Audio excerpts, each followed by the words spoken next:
Chapter 2463. Basic Unlock. Sensing the intense amount of mana that coated the NPC knight swords, Shi Feng wasn't willing to take unnecessary risks. He immediately unsheathed both of his swords and prepared for battle.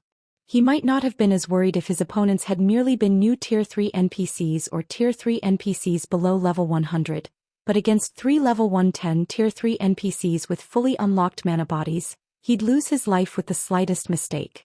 The difference between a locked mana body and one that has been unlocked was like the difference between a Refinement Realm expert and an ordinary player.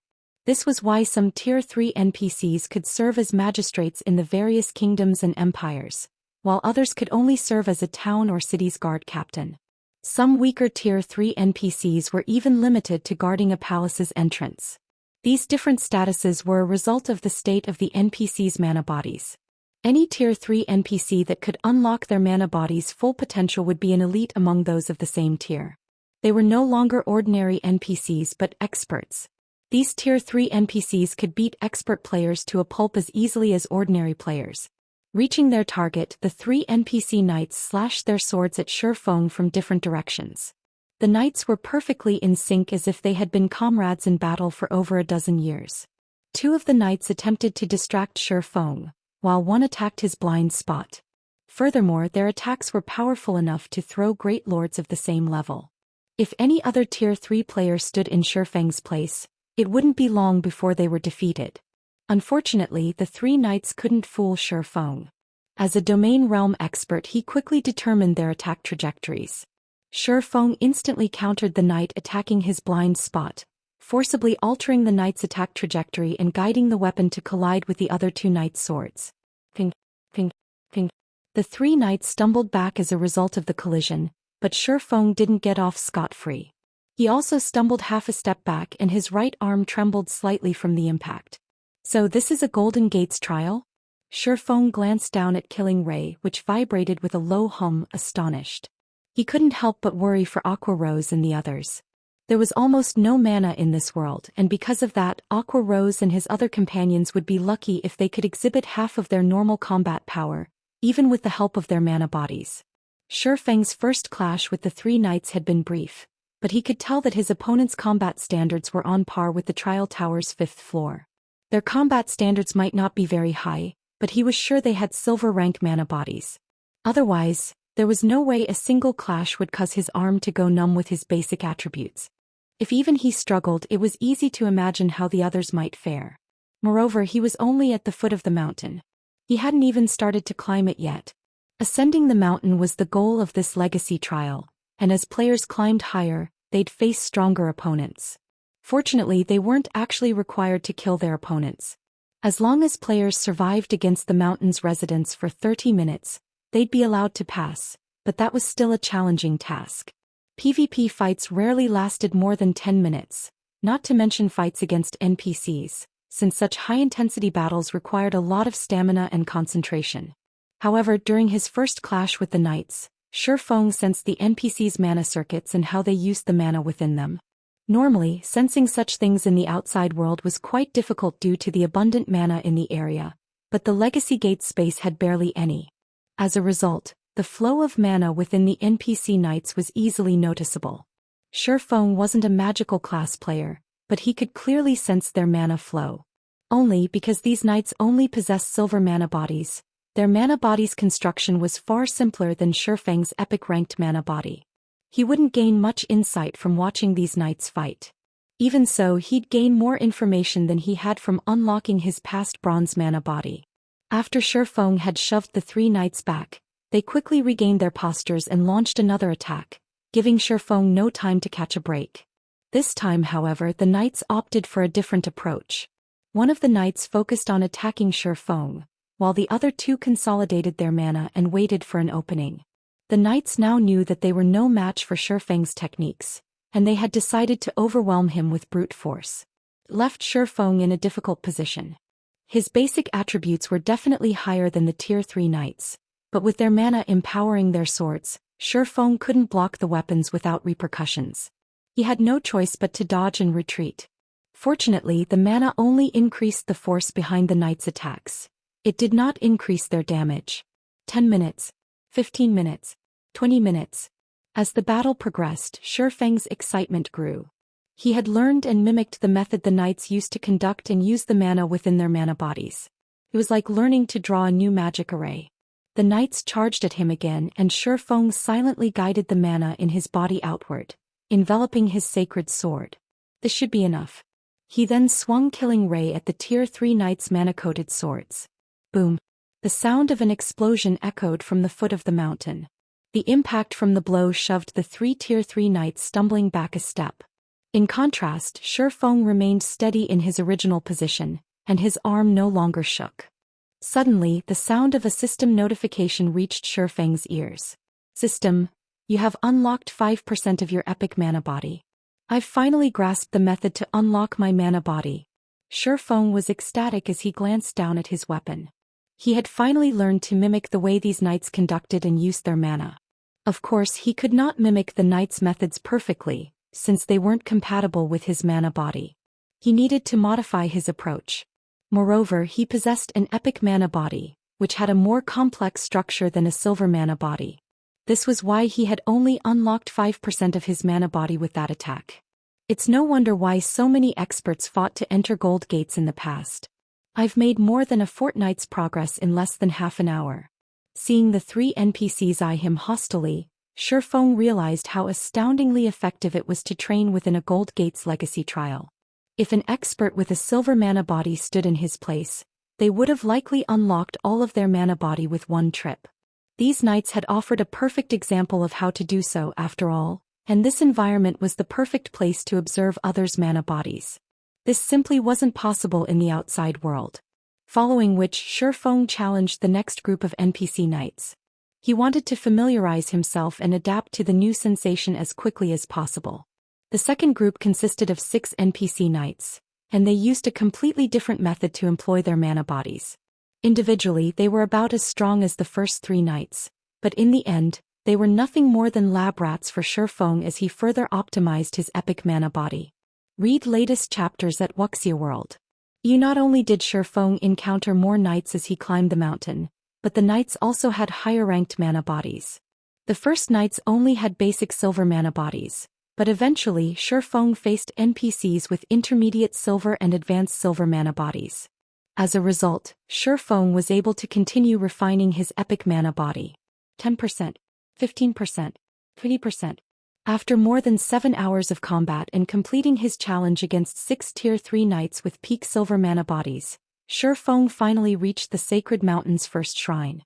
After Shi Feng entered the first shrine, Iliade, the goddess in dark blue armor, appeared before him again. Iliade radiated an aura that was even beyond that of Tier 5 beings. Trial Taker, you have proven to be quite skilled.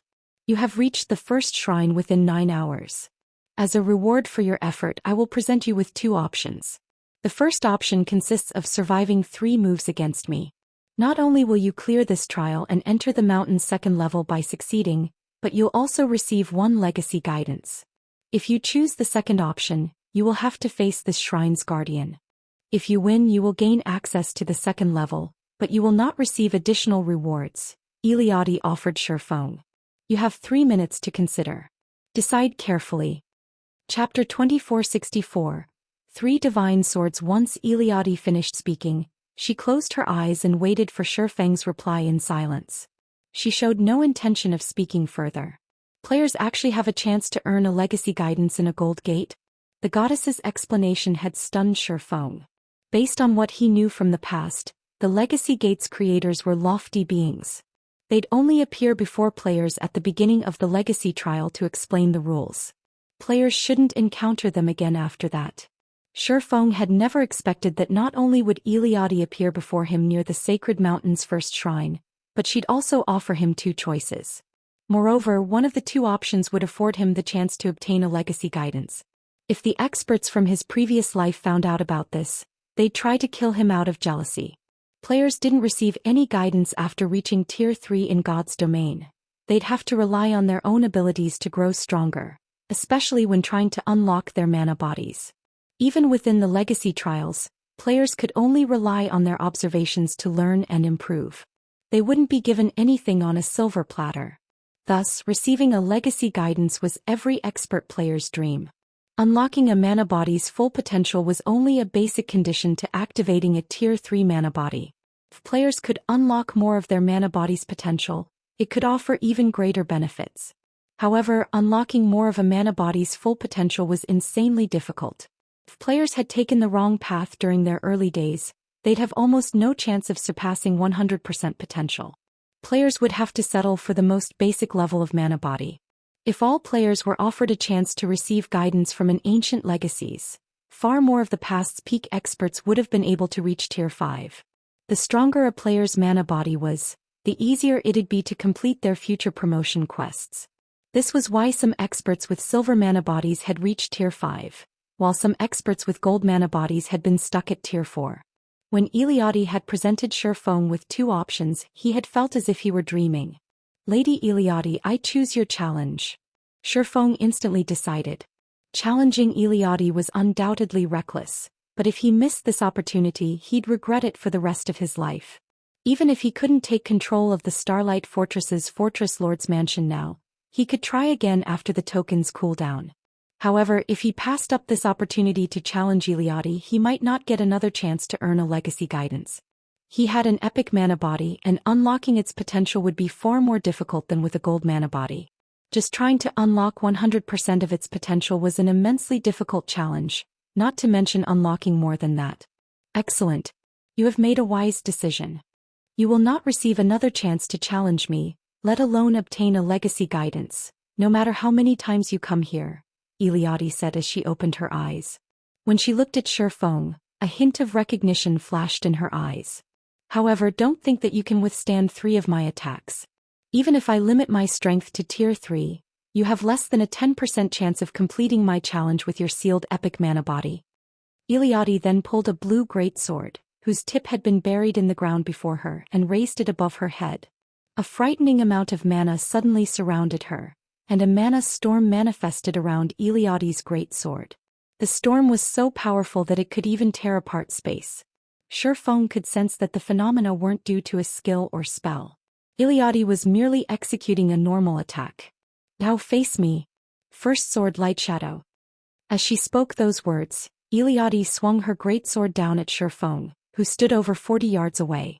A gigantic blade of mana appeared in the goddess's hands and descended on Shi Feng, splitting apart space as it passed. "So, this is the true method of utilizing a mana body?" Shi Feng was dumbfounded as the blade grew near. He had met many Tier 5 NPCs, but he had never met one that had such mastery over their mana body. Although Eliade had suppressed her strength to Tier 3, her normal attacks still had the power of a Tier 4 skill. Without hesitation, Shi Feng activated Heavenly Dragon's power. The legacy trial was located in a different realm. Although players were prohibited from using invulnerability skills, they could use any other skills or spells they possessed. This was why Shi Feng dared to accept Eliade's challenge. Divine runes immediately appeared around Shi Feng's body, substantially increasing his strength. He then brandished his swords at the descending mana weapon. Secret technique lightning flash. Boom. When the weapons collided, the impact created a powerful shockwave that shook the surrounding area. Even the ground trembled at its might. The boom of the collision echoed across the entire sacred mountain. A figure then shot out of the dust cloud that encompassed the battlefield. It was none other than Shi Feng. Not only had he lost 1/5 of his HP, but he also failed to stabilize his footing after he landed, tumbling to the ground. Before Shi Feng could return to his feet, however, the goddess was already poised to attack again. This time, however, she positioned her sword beside her, prepared to execute a horizontal slash. Second sword, Holy Devour. Another mana storm brewed around her, threatening to devour everything in its path. This time Shi Feng could feel the storm suck away the mana within him, and the pressure that bore down on him made it somewhat difficult to move.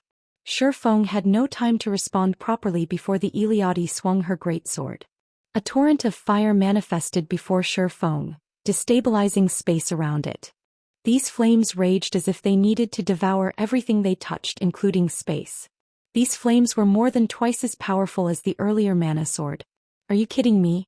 Shi Feng's shock reached unprecedented levels as he watched the torrent of fire blast toward him. Normally, not even heroes could exhibit basic Tier 4 power with normal Tier 3 attacks, But not only did the goddess's horizontal swing contain Tier 4 power, but it was also at the intermediate rank. No one would believe him if he retold this tale. Despite his surprise, however, Shi Feng didn't hesitate. Realizing that he couldn't afford to hold back, Shi Feng activated Blade Liberation and executed Lightning Flash once more. Boom! Space exploded the moment the two fighters' weapons met. Read latest chapters at Wuxia World. Like before, Iliadi's attack sent Shi Feng flying, and this time, it left him with less than 50% of his HP. However, before Shi Feng could stand up, he heard Iliadi's voice. Third sword, Holy Annihilation. Iliadi showed no intention of slowing her assault. Leaping into the air, she rose above Shi Feng and swung her greatsword downward. This time, the goddess's attack didn't include any mana fluctuations, but Shi Feng discovered that he couldn't move. He felt as if he were surrounded by enemies, and he could only watch as Iliadi's greatsword descended toward him. This attack was many times stronger than her second swing. Power of Destruction activate. Chapter 2465, Silver Mark. Along with Shi Feng's low shout, disintegration power started flowing out of the disintegration armor and set the surrounding space aquiver. At the same time, a portion of the disintegration power entered Shi Feng's body, instantly elevating him to the Tier 4 realm. Suddenly, the spatial restrictions and frightening pressure that originally bound Shi Feng's body weakened considerably, allowing him to move again. However, despite these changes, he did not feel safe. On the contrary, his complexion turned even grimmer than before. Previously, when he was still at Tier 3, he had felt that Iliadi's current attack did not carry as much mana as her second attack. However, after reaching Tier 4, he realized just how wrong he was. Currently, the space within 50 yards of Iliadi was actually filled with mana as dense as steel. In God's domain, mana's existence was akin to air. It would condense into a misty state only after reaching a sufficiently high density. However, the mana surrounding Iliadi had surpassed the misty and liquid states. Normally, in God's domain, the more refined the mana was, the greater the energy it would contain. Take mana that was in a gaseous state and mana that had concentrated into magic crystals. The amounts of energy each contained were worlds apart. Seeing Iliadi's frightening attack descending toward him, Shi Feng pushed his five senses to their very limits and executed his strongest skill, Void Slash, inwardly praying, "You must block it." In the next moment, 6 sword lights appeared from the void, then merged into one to meet Iliadi's greatsword. Combined with the effects of all of Shi Feng's berserk skills, this attack could be said to be the peak of Shi Feng's current capabilities. In fact, he had even executed Void Slash at a 100% completion rate. The power of this attack could undoubtedly send mythic monsters of the same level flying. Most likely, even Tier 4 NPCs would be no exception. Boom. A deafening boom echoed throughout the surroundings after the attacks of both sides collided. The entire sacred mountain had even started trembling slightly. In the next moment, a figure flew out of the sacred mountain's first shrine and landed right at the foot of the sacred mountain, creating a crater that was over 3 meters deep. What a pity. I have waited a long time for a challenger with an epic mana body to show up. If only he had unlocked his mana body before coming here. Combined with the power of a Tier 4 existence, he might have been able to withstand my final move, Iliadi said to herself, sighing when she saw Shi Feng disappearing from the shrine. However, just as she was about to leave, she suddenly sensed something. Her figure then disappeared from the shrine and reappeared at the mountain's foot. To be precise, she appeared beside the crater of Shi Feng's crash. He didn't die? Surprise flashed in Iliadi's eyes for the first time when she saw Shi Feng getting to his feet in the crater. Despite the swordsman receiving her attack, his HP had not decreased by even a single point. Only visible spatial cracks surrounded him. However, these cracks were mending themselves and eventually, a perfect barrier formed around him. How close? If I didn't have the Nightwalker's cape's void shield, that attack definitely would have killed me. Shi Feng breathed out a sigh of relief as he looked at the barrier protecting him. He had still underestimated Iliadi's final attack. That final attack was even stronger than those of the Crimson Dragon flying ship's mana pulse cannons, practically rivaling the flying ship's magic elven cannons already. He had never heard of anyone exhibiting power at the peak of Tier 4 with merely a normal Tier 3 attack. Fortunately, he had more than one fragmented legendary item on him, one of which was even for defense. Otherwise, only death awaited him in this trial. After inwardly celebrating for a moment, Shi Feng climbed out of the crater quickly and walked up to Eliade. "Lady Eliade, may I know if I passed your trial?" Shi Feng asked as he looked at the goddess. Although he survived, he had been sent flying all the way down the sacred mountain. Since his agreement with Eliade was for him to receive 3 of her moves, he wasn't sure if getting sent flying out of the shrine was already grounds for disqualification. Eliade had not stated the conditions for qualifications clearly. "You passed," Eliade said, nodding. "Moreover, your performance was excellent. You actually managed to receive 3 of my moves without having unlocked your Tier 3 mana body. Of all the challengers I have come across throughout the years, you are the first to accomplish such a feat. As a reward, I will grant you not only a legacy guidance but also the Starlight Fortress's silver mark." After saying so, Eliade drew a silver rune in the air and imprinted it on the Fortress Lord's token tied around Shi Feng's wrist. "System, congratulations. You have obtained the silver mark and become the Starlight Fortress's silver lord. You may freely enter the Fortress Lord's mansion and make use of the Starlight Fortress's advanced functions. System, you have completed the challenge of the Legacy Gates creator. Rewarding level +1 and 1 legacy guidance from Eliade." Upon receiving the series of system notifications, Shi Feng fell into a daze. He never thought that the rewards for this challenge would be so generous. Just the opportunity to receive a legacy guidance was already as valuable as a fragmented legendary item. In fact, if the peak experts of his previous life had known about this, they might have even willingly exchanged a fragmented legendary item just to receive a legacy guidance. After all, in God's domain, one's own strength had the utmost priority. External items such as weapons and equipment only served to bolster a person's existing strength. Moreover, so long as one was sufficiently strong, obtaining fragmented legendary items was not that difficult a task. Take the independent experts of adventurer teams, for example. Despite these experts not having any major corporations or superpowers backing them, some of them had still reached the apex of God's domain. Meanwhile, these people had accomplished this feat by relying entirely on their own strength.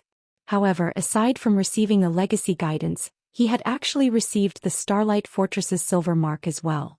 If the various superpowers in his previous life were to find out about this, they would definitely want to eat him alive.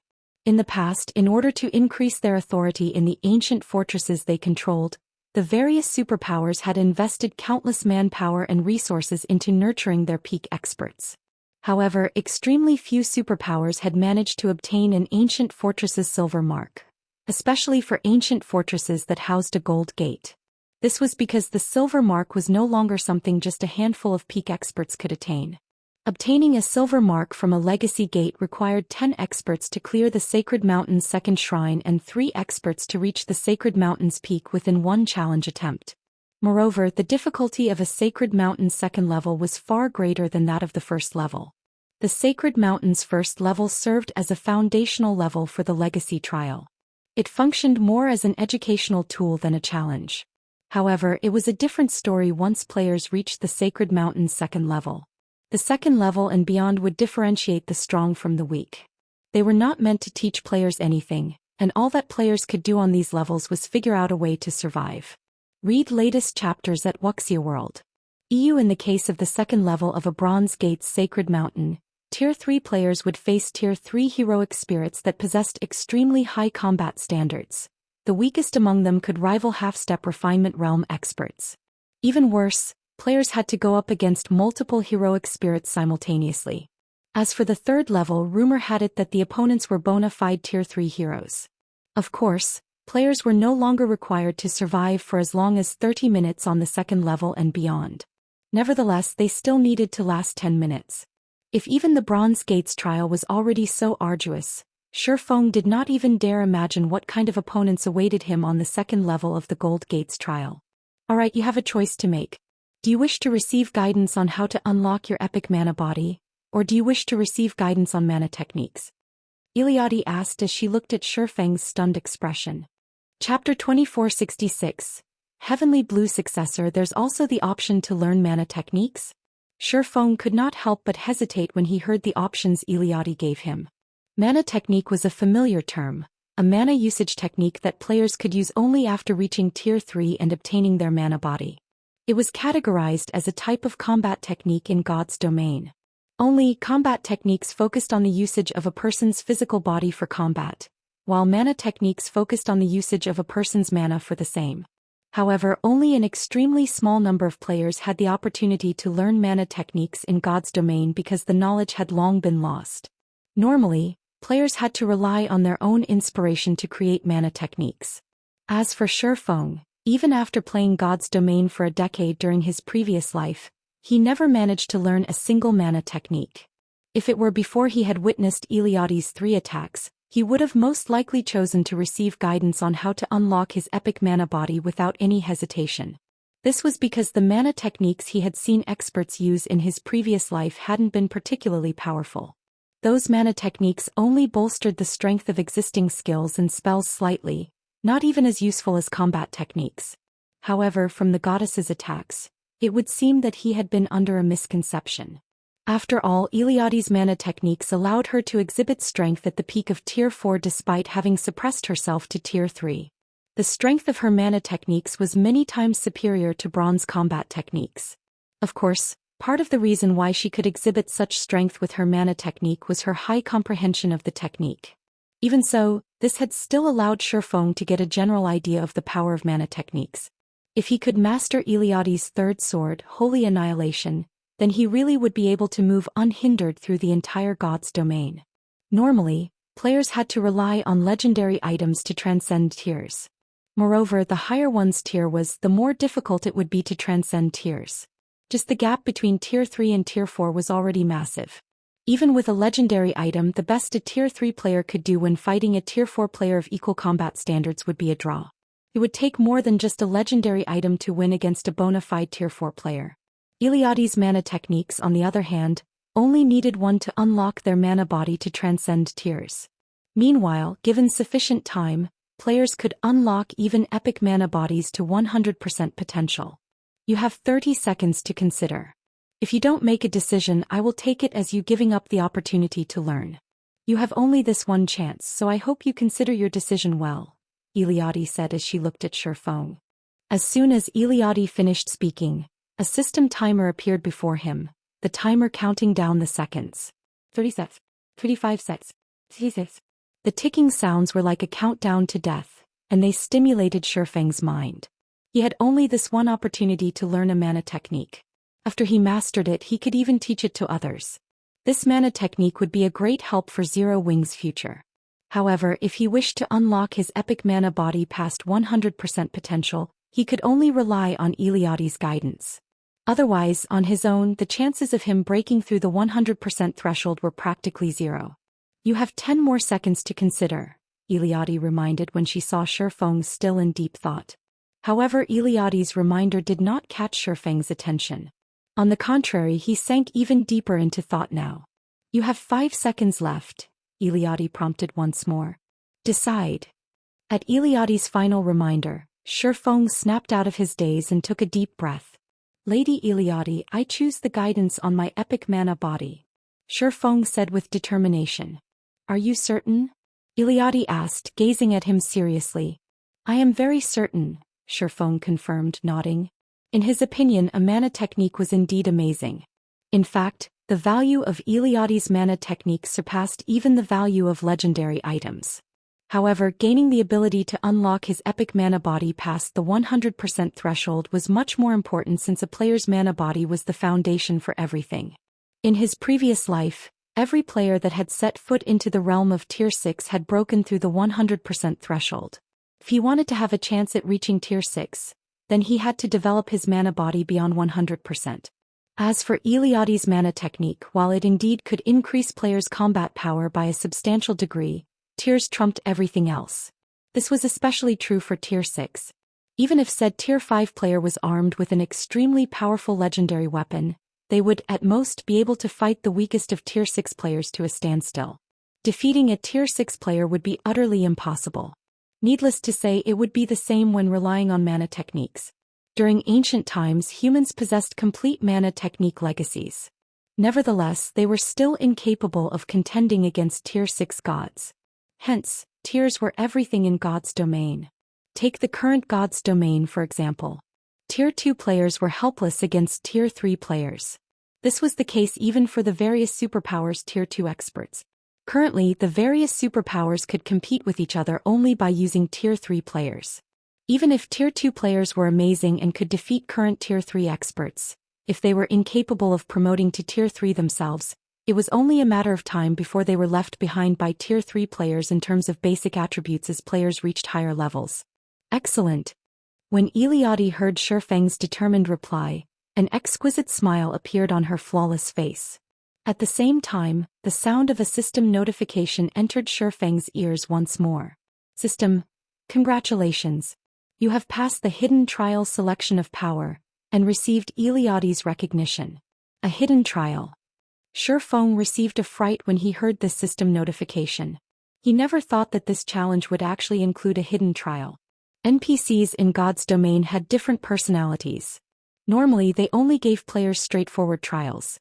However, there were NPCs that would give players double trials.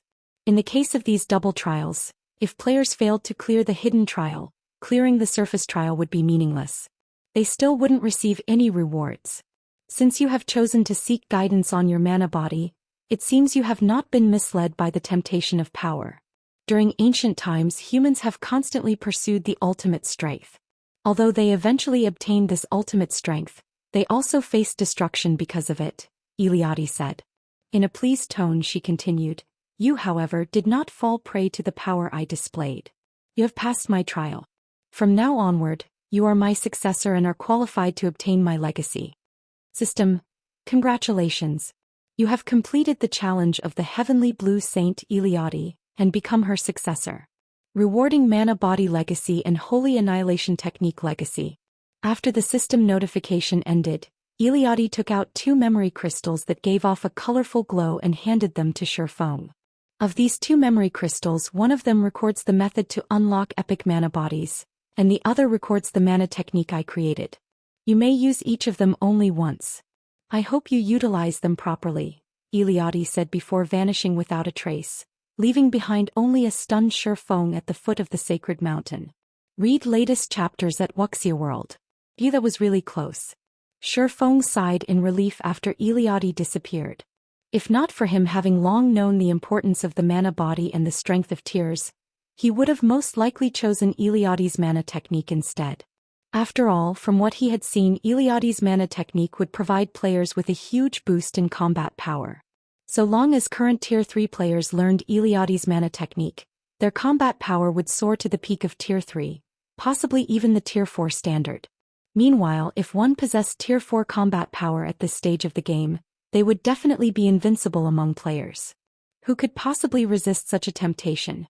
However, if he had really chosen to acquire Eliade's mana technique, he would have ended up with nothing at all. Now that I have obtained the mark and legacy, it's time to return.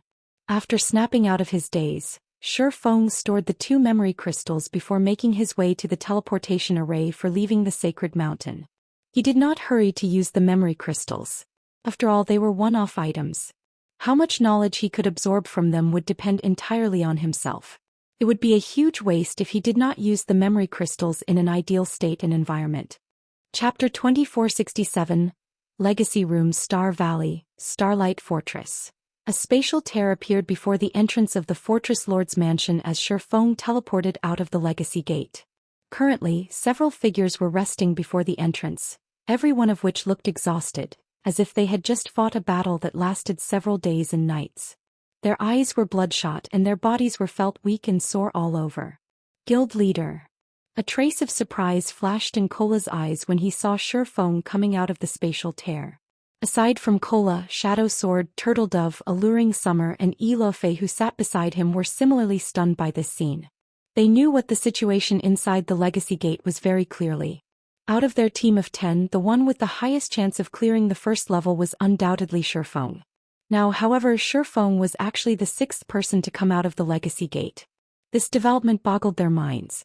After all, in terms of combat standards and basic attributes, Shi Feng was the strongest among them. Even the standard of his mana body was unmatched. Theoretically, even if Shi Feng failed to conquer the Sacred Mountain's first level, he still should have been the last one to come out of the Legacy Gate. Ignoring the strange gazes Kola and the others were giving him, Shi Feng asked, "Only the 5 of you have come out?" Big Sis Fire and the others are still inside." Kola nodded stiffly. They made such huge improvements during this period. Shi Feng was surprised by this situation. The fact that Fire Dance and the others remained inside the Legacy Gate until now meant that they were close to clearing the Sacred Mountain's first level already. The first level of a Gold Gate's Sacred Mountain. Shi Feng had personally experienced the difficulty of the Gold Gate's trial. From his experience, everyone aside from Xianxia shouldn't have much of a chance at clearing the Sacred Mountain's first level. After all, the Gold Gate's trial placed much more importance on players' combat standards than on basic attributes. No matter how powerful their basic attributes were, their attacks couldn't be stronger than those of Tier 3 NPCs that had fully unlocked their mana bodies. Meanwhile, of those that had come to the Western continent with Shi Feng this time, Aqua Rose, Fire Dance and Violet Cloud, 3 of the 4 players that had entered the Tower of 4 Gods, remained inside although he had already exited. Gentle Snow was staying in the Black Dragon Empire to handle the guild's affairs. Shi Feng never thought that Aqua Rose, Fire Dance and Violet Cloud would last this long inside the Legacy Gate. Although he had already known that all 3 of them had reached the Void Realm standard and that Violet Cloud had even learned a bronze combat technique, they still shouldn't be capable of surviving until now. However, Shi Feng quickly shook his head, not dwelling on the matter. After all, the stronger Aqua Rose and the others became, the better it would be for Zero Wing. Following which he looked at Kola and the others and asked, "Right, what kind of gains did you get inside? How much of your mana body did you manage to unlock?" The real treasure hidden inside an ancient fortress was the mana body legacy. Hence, it did not matter whether players managed to clear the fortress's legacy trial or not. The crucial part was how much players learned from the legacy trial. If players simply focused on clearing the trial and failed to learn anything, then it would be a huge loss. "I've already unlocked it to 75%, Kola replied in a slightly prideful tone. Although he was the first person to exit the Legacy Gate, he had unlocked the most potential out of their group of 5. In fact, had he managed to push through one more batch of opponents, he might have been able to unlock 80% of his mana body's potential. It should be known that every 10% potential unlocked in a mana body would enhance one's normal attacks, skills and spells significantly. Upon hearing Kola's prideful tone, Shadow Sword and the others eyed him with contempt. Kola had unlocked merely 5% to 10% more potential than they had. That was nothing for him to boast about. Shortly after Shadow Sword and the others finished reporting their progress, 4 spatial tiers suddenly opened up before the Fortress Lord's mansion, one after another. A figure then walked out of each spatial tier. These 4 figures belonged to none other than Aqua Rose and the rest of the Zero Wing contingent. At the same time as Aqua Rose and the others exited, an additional bronze mark appeared on Shi Feng's Fortress Lord's token. The knights on the 2nd level are simply overpowered. Every one of their attacks rivals mythic monsters. Who could possibly block those attacks? Xianxia's expression turned ugly when he was teleported out of the Legacy Gate. "You cleared the 1st level?" Shi Feng asked as he took in Xianxia's miserable state. But the 2nd level is far too difficult. Those knights are basically at the Tier 4 standard already, and they're even more difficult than mythic monsters," Xianxia replied, nodding with some disappointment at this outcome. "Not bad. The 2nd level's knights all possess gold magic bodies. Their magic bodies are not the slightest bit inferior to yours. Moreover, their magic bodies are fully unlocked while yours is not. If multiple knights gang up on you, it is only natural for you to get defeated," Shi Feng said, not the slightest bit surprised by this outcome. He then swept his gaze over Xianxia's group of 4 and asked, "How far have you gotten in unlocking your mana bodies?" NPC knights that possessed gold mana bodies simply had too large an advantage over current players like themselves. Even Shi Feng would have to activate Heavenly Dragon's power to block their attacks. "I currently have it unlocked up to 90%, Xianxia reported, slightly disappointed. "It would be great if I could have continued fighting for a little while longer." Kola and the others gazed at him enviously upon hearing that. They never thought that the 2nd level's NPC knights actually possessed gold mana bodies. Gaining the opportunity to observe these knights would definitely provide them with significant help. "I'm just a little ways off myself. I managed to unlock mine up to 95%. If I could continue observing for 20 more minutes, I might have been able to unlock my mana body completely, Aqua Rose said, thoroughly bummed. The mana that the second level's knights exuded was simply too frightening. Every one of their attacks carried power close to the Tier 4 standard.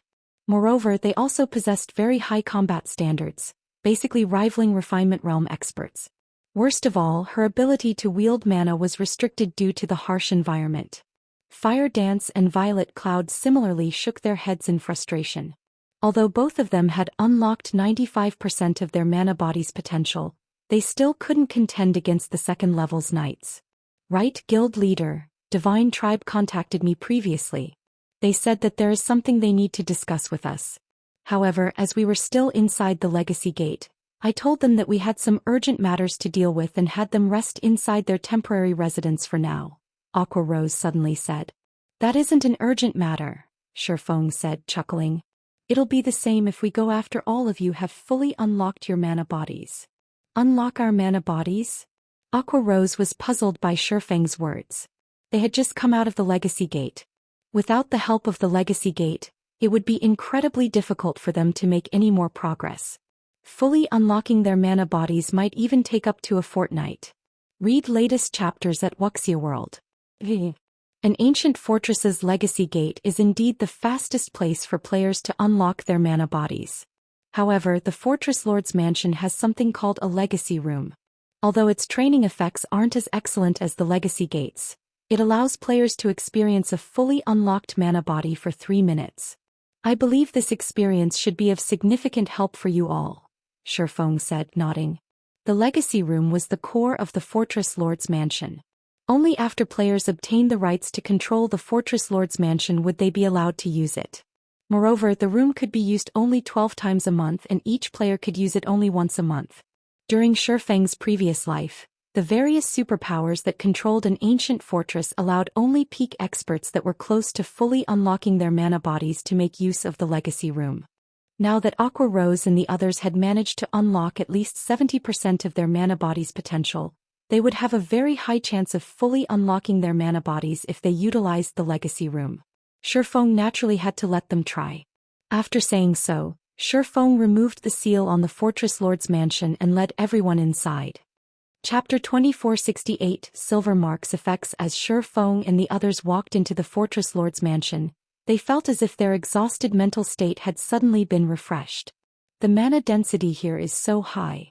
Aqua Rose exclaimed when she sensed the mana inside the mansion. It's at least twice as high as in Zero Wing City. Out of all the guild towns and cities in God's domain, Zero Wing City's mana density was the highest. This was also why Zero Wing City remained extremely popular with players even though it was located within Star Moon Kingdom's borders and in a map that was much lower level than mainstream players. Currently, the city's daily player traffic still exceeded 6 million. In Star Moon Kingdom, Zero Wing City's player traffic ranked third, inferior only to Star Moon City and White River City. However, despite the sparse mana in Star Valley, the inside of the Starlight Fortress's Fortress Lord's Mansion had a mana density at least twice as high as Zero Wing City's. Of all the places Aqua Rose could think of, only the ambient mana in the Holy City of Titan was comparable to this mansion's in terms of density. With such an excellent environment, even training bronze combat techniques won't be a problem, Xianxia commented, his eyes similarly glowing with excitement when he sensed the mana around him.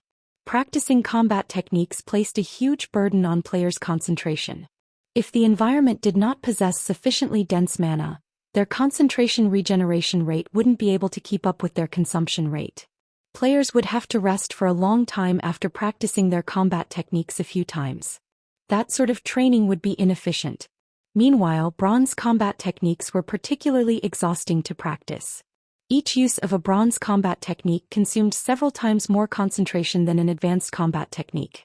Moreover, if players hadn't mastered the bronze combat technique, using it would place an even greater burden on their stamina and concentration. Hence, the various superpowers had very few peak experts that had successfully learned a bronze combat technique even now. This was also the case for Zero Wing. This place isn't just useful for practicing bronze combat techniques. Looking at the excitement on everyone's faces, Shi Feng pointed at a nearby locked room and explained, there are also mana training rooms here. In there, players can practice not only combat techniques but also mana control. The efficiency of training inside one of these rooms is several times higher than training in the outside world. It is no exaggeration to say that these rooms are one of the best places for training. As a fortress that had existed since ancient times, the Starlight Fortress was not as simple as it appeared to be. The standard of magical technology that the fortress possessed was something that current kingdoms and empires could only admire. This was also why the various superpowers during Shi Feng's previous life had contested over ancient fortresses desperately. Unfortunately, the Starlight Fortress was only a small fortress. Its fortress lord's mansion also wasn't very large, with only 5 floors in total, 3 above ground and 2 underground. Meanwhile, every one of these floors was enhanced by all sorts of magic arrays that increased the density of the ambient mana, as well as accelerated the concentration recovery rate of players. Players could also accumulate the double EXP buff while within the Fortress Lord's mansion, so they wouldn't have to worry about falling behind in terms of levels, even if they spent a long time training within the mansion. As for the mana training rooms, the mansion had only 32. A medium fortress's Fortress Lord's mansion would have double the number, whereas a large fortress would have 150. The training capability of a large fortress was several times greater than that of a small fortress. With the Starlight Fortress, Zero Wing would be able to nurture only a small number of the guild's experts. However, this was the best Shi Feng could do right now. After all, the difficulty of capturing medium and large fortresses was many times higher. Generally, large fortresses had superior mythics guarding them, while medium fortresses also had a small chance that a superior mythic would appear as its final guardian boss. Medium fortresses would also have over a dozen other mythic monsters inside. A medium fortress simply wasn't something a few players and a Tier 4 hero could capture at this stage of the game. In fact, during Shi Feng's previous life, the various superpowers had managed to capture Star Valley's medium and large fortresses only after Tier 4 players had come into existence. After Shi Feng gave everyone a simple introduction, he brought them to the mansion's second basement floor. The second basement floor was not very large and had only 2 rooms. One of these rooms was the core room responsible for controlling the fortress's magic array, while the other room was sealed shut by a large door made out of magic crystals. The room with the magic crystal door happened to be the most precious location in the entire Fortress Lord's mansion. The Legacy Room. This place was second only to the Legacy Gate in terms of helping players unlock their mana bodies. In the past, it had also been the most important location for the various superpowers for nurturing guild experts.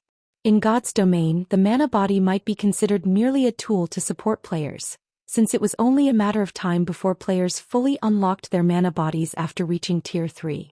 However, the speed at which players unlocked their mana bodies would give rise to a marked disparity. This was because players' control over their mana bodies and combat styles would undergo significant changes after they unlocked their mana bodies. Meanwhile, they would need time to adapt to these changes. In addition, if players wish to improve their mana bodies further, in other words, break through the 100% threshold, they would first need to unlock their mana body's full potential. Only after doing so could they start attempting to break through the 100% threshold. The player's success would depend on whether they had taken the correct path or not. If players discovered that they had made a mistake, they could still change their method of approach in unlocking their mana body. Hence, the sooner one unlocked their mana body in God's domain, the better. Of course, the Legacy Room had a flaw. It could only allow players to experience what it felt to have a fully unlocked mana body based on their current foundations. It would not point out a clear path for players to take.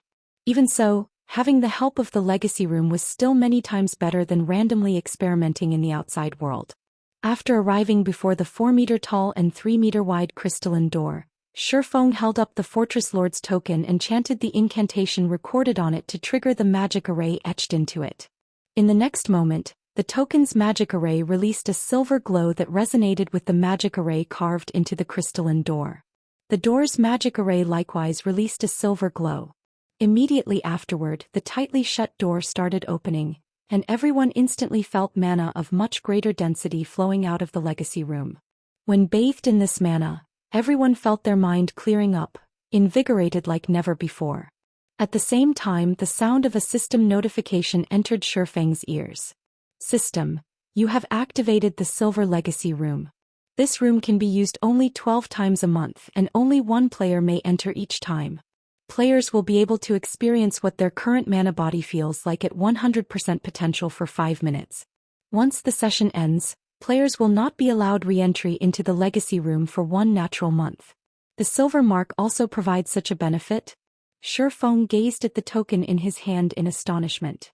The difference between 3 minutes and 5 minutes might not be very long, but being able to experience the sensation of a fully unlocked mana body for even a second longer meant that players could better familiarize themselves with that feeling.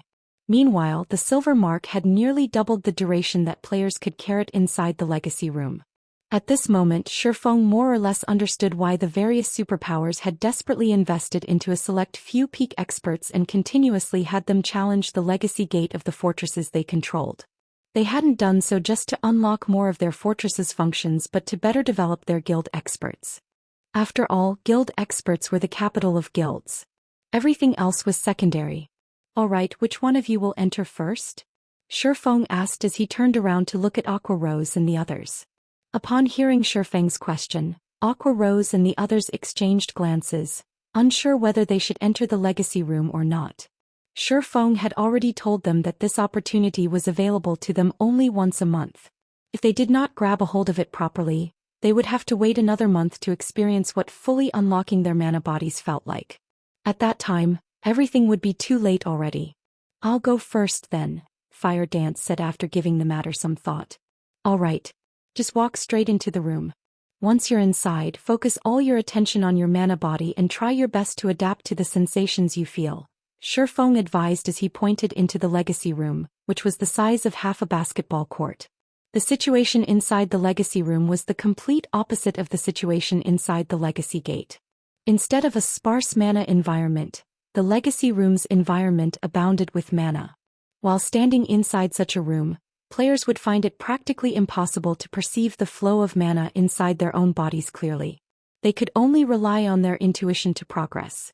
I understand. Fire Dance nodded before walking into the room. Meanwhile, after Fire Dance entered the legacy room, the crystalline door sealed itself once more. Everyone's heartbeat started accelerating at the sight. Read latest chapters at Wuxia World. No need to be anxious.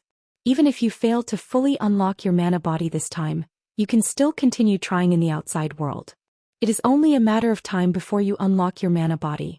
Just treat this as an opportunity to experience it ahead of time, Shi Feng said, smiling when he saw how nervous everyone was. The opportunity the legacy room provided was indeed very important. However, even if one failed to fully unlock their mana body after entering the legacy room, it did not mean that they wouldn't be able to unlock their mana body in the future. They merely had to pay a higher price to do so. At this moment, Aqua Rose suddenly received a message. After reading it, she turned to Shi Feng and said, Guild leader McCaffrey sent me another message. He says something big has happened and he needs you to pay him a visit now. Is it so urgent? Shi Feng was a little confused as to why McCaffrey kept trying to contact him. Alright, it's best if I go first.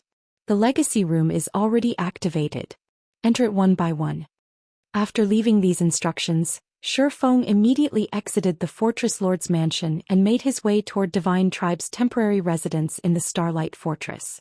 Chapter 2469, Storm Brewing Starlight Fortress, Divine Tribe's temporary residence. After undergoing the Silver Lion Legion's cleansing, the fortress that was originally ruled by monsters was now devoid of monsters. Instead, players now crowded it. Moreover, these players were all very high level and very well equipped. They were undoubtedly Divine Tribe's experts. At this moment, these expert players were agog as they walked through the streets of the Starlight Fortress, which had already become the focus of many powers and players. As a fortress located in Star Valley, a level 100+ forbidden land, the Starlight Fortress's functions were simply immense. Not only could it allow players to save up on plenty of travel time, but it could also serve as a player's haven for rest and recovery. At the same time, it would become a trade hub in Star Valley. After all, Star Valley was massive. Moreover, players had nowhere to rest in the surrounding maps. Besides, Star Valley was rich in resources, a place where players could obtain leveling resources. Hence, as the only trade hub available in Star Valley, the resources the Starlight Fortress could acquire in the future would be immeasurable. As a fortress that had existed since ancient times, the Starlight Fortress's ambient mana was incredibly dense. None of the present fortresses found in the outside world had anything similar. On the western continent, which suffered from a dearth of mana, the Starlight Fortress was a rare training ground. Shi Feng could sympathize with the excitement Divine Tribe's members felt. After players captured an ancient fortress, not only could they concentrate a large amount of mana inside the fortress, but this mana would also be very gentle. Even players with subpar control over mana would have their control artificially improved by a significant margin while inside the fortress. Although this improvement was only temporary, if players could immerse themselves in such an environment long-term, they could use this experience to achieve a permanent improvement. To the Western Continent's players who prioritized control over mana before control over their physical bodies, the Starlight Fortress was an absolute gem of a training ground. Guild leader Black Flame, the vice commander and the others are all waiting inside the reception room. Please follow me. Shortly after Shi Feng arrived before the entrance of Divine Tribe's residence, a middle-aged man who was a level 106 Guardian Knight approached him. This middle-aged man gave off a very kind and humble feeling. However, the aura he radiated was not the slightest bit weaker than that of Grand Lords of the same level. In terms of strength, he was most likely stronger than even the Silver Lion Legion's Crimson Witch. "I'll have to trouble you then," Shi Feng replied. Inwardly, he sighed ruefully as he considered this humble middle-aged man. In the current Zero Wing, Yan Tianqing and Shi Feng himself were the only ones that had reached the domain realm. However, just one day after he captured the Starlight Fortress, Divine Tribe revealed another domain realm expert to him. Shi Feng could not help but admit that superpowers were indeed amazing. It would most likely be a long time before Zero Wing could catch up to them. After hearing Shi Feng's reply, the middle-aged man led Shi Feng into Divine Tribe's residence. Upon entering the residence's guild hall, Shi Feng received something of a fright. At this moment, the residence's guild hall had been fully renovated.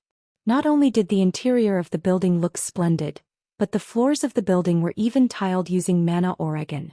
Not even the guild hall in Zero Wing's main headquarters could compete with this guild hall in terms of extravagance. Mana ore was a rare type of ore. Although it was not as valuable as magic crystals, it contained a significant amount of mana. Items made with mana ore would exude a small amount of mana and increase the density of the mana in their vicinity by a certain degree. However, as the cost generally wasn't worth the potential returns, very few superpowers would be willing to use mana ore as flooring. Meanwhile, this was only a temporary residence for Divine Tribe, yet the guild had actually used mana ore as flooring. This was already beyond extravagance and entered the realm of reckless waste. However, from this, one could also see how much importance Divine Tribe placed on this temporary residence. After all, if the temporary residence changed owners, the mana ore used here could not be taken away. If Zero Wing suddenly decided to change partners, Divine Tribe's actions would be akin to gifting its mana ore to another power. However, despite knowing this, Divine Tribe had still done so. A short moment later, under the middle-aged man's lead, Shi Feng arrived at the top-floor reception room. Currently, 3 people were seated inside the reception room: McCaffrey and Crimson Witch, whom Shi Feng was familiar with, and a beautiful female berserker with blonde hair and crimson eyes. This female berserker wore silvery gray light armor and carried a runic greatsword that radiated mana. Although this female berserker was only sitting quietly inside the room, it was as if she had stolen all the color from her surroundings. Aside from herself, everything else inside the room looked monotone in color. The Magic Eye Goddess? Why is she here? Shi Feng was stunned when he saw this female berserker. This was because he was even more familiar with this woman than with McCaffrey and Crimson Witch. She was one of the few Tier 6 God-ranked experts in his previous life, the wielder of Eternal Sin, a legendary weapon. In the past, she had ranked high even among Tier 6 experts. She had also managed to develop the guild. She established herself into a super first-rate guild, becoming a legend in God's domain. Meanwhile, because of the peak hidden class Magic Eye Hunter she obtained, she was also nicknamed the Magic Eye Goddess. Currently, however, this Magic Eye Goddess was wearing Divine Tribe's guild emblem. This situation was completely different from what Shi Feng knew. Guild leader Black Flame, are you two perhaps acquainted with each other? McCaffrey asked curiously when he noticed the change in Shi Feng's expression. After calming himself, Shi Feng shook his head and explained, "No, we're not acquainted. She just looks very similar to someone I know." At Shi Feng's reply, McCaffrey no longer paid much attention to the matter, saying, "In that case, let me introduce you. This person here is Phythalia, the commander of Divine Tribe's Divine Hymn Legion. She will also be in charge of the Divine Tribe forces that will be garrisoned in the Starlight Fortress from now on. Greetings. I am Zero Wing's guild leader, Black Flame." Shi Feng introduced himself as he looked at Phythalia. "Greetings as well, guild leader Black Flame. I had heard plenty about you from Crimson even before I came here. However, after seeing you in person, it seems you're even stronger than what I heard. You are actually unaffected within my illusory domain. It seems you have already unlocked your mana body to a considerable extent," Phythalia said, a flash of surprise appearing in her eyes as she looked at Shi Feng. After obtaining her Magic Eye Hunter hidden class, she had gained a naturally occurring domain that grew stronger the higher her tier became. After she reached Tier 3, even Crimson Witch, who possessed a peak gold mana body, was not immune to the effects of her illusory domain.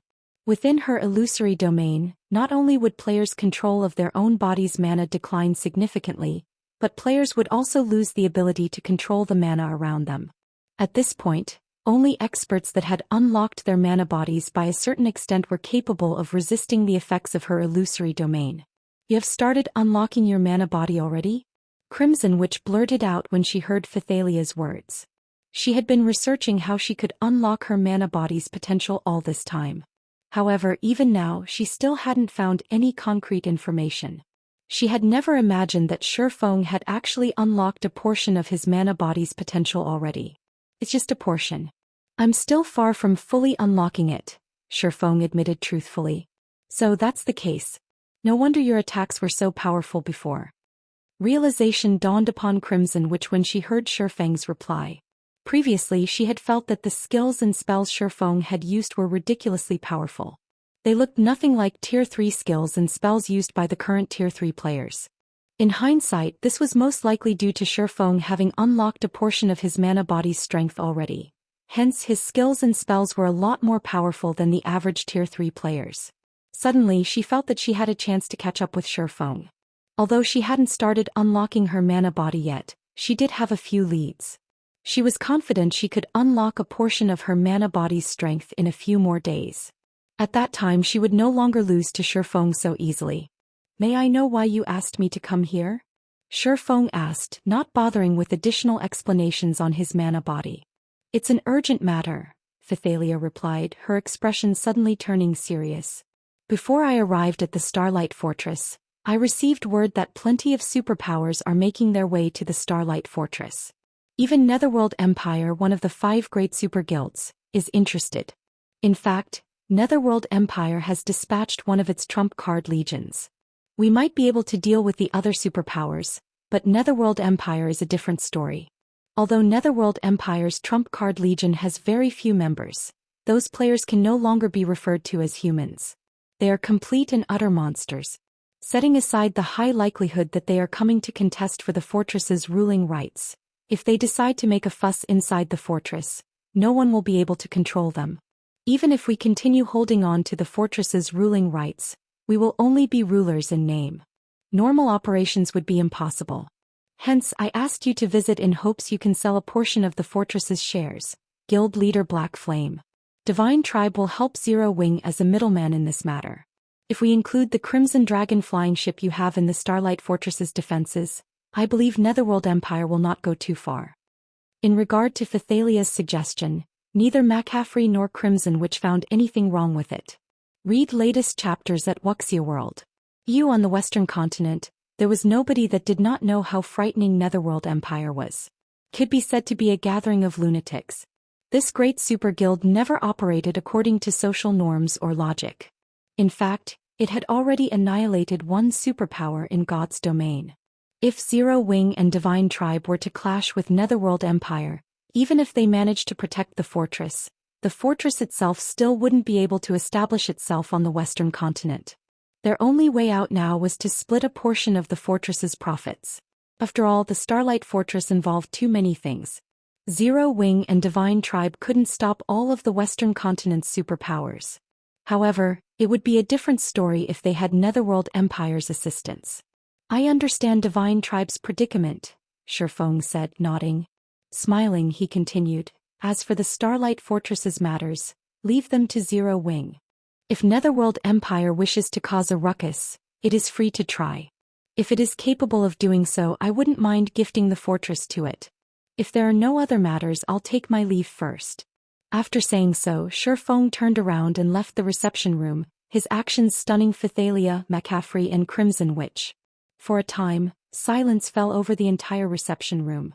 Chapter 2470, Fortress Unlocked. Quite some time had passed after Shi Feng left the reception room before Phythalia and the others managed to snap out of their daze. Has Guild Leader Black Flame always been such an impulsive person? Phythalia could not help but ask as she turned to look at McCaffrey and Crimson Witch. Her mind couldn't keep up with Shi Feng's pace at all. When fighting over interests, superpowers rarely started with a declaration of war. They would generally choose to settle things with discussions. Only if negotiations broke down would they take action. After all, a war between two superpowers was no trivial matter. Regardless of the outcome, both sides would end up suffering significant, and even irreparable losses. Meanwhile, she had merely proposed to negotiate with Netherworld Empire and asked Shi Feng to prepare to make some minor concessions, yet Shi Feng had flat-out rejected her proposal and decided to clash with the Great Super Guild to the very end. This simply wasn't a decision a guild leader would make. Only a fool would do so. Of course, she also found Shi Feng's decision understandable. Zero Wing had gone to great lengths to capture the Starlight Fortress. However, just as it was about to start harvesting its profits, a bunch of people suddenly appeared to claim a share of these profits. Any normal person would get enraged by this matter. However, such a situation frequently occurred in both the real world and the virtual world. In a situation where one was weaker than the other party, opting for a frontal clash was an extremely unwise decision. This was especially true now that more than a dozen superpowers were targeting the Starlight Fortress. So long as one of these superpowers took the lead, they would attack the Starlight Fortress without hesitation. At that time, even if these superpowers failed to capture the Starlight Fortress, they would still cripple its operation. Unlike other fortresses, the Starlight Fortress did not have any NPC soldiers to assist in its management. Players had to rely entirely on themselves. Moreover, the ruling power would have only partial authority over the fortress and was incapable of prohibiting entry to certain players by manipulating the fortress magic array. If the ruling power wished to prevent entry to certain players, it would have to rely on its own players to do so. This was also the case when it came to settling fights that occurred within the fortress. Meanwhile, over a dozen superpowers were targeting the Starlight Fortress, including Netherworld Empire.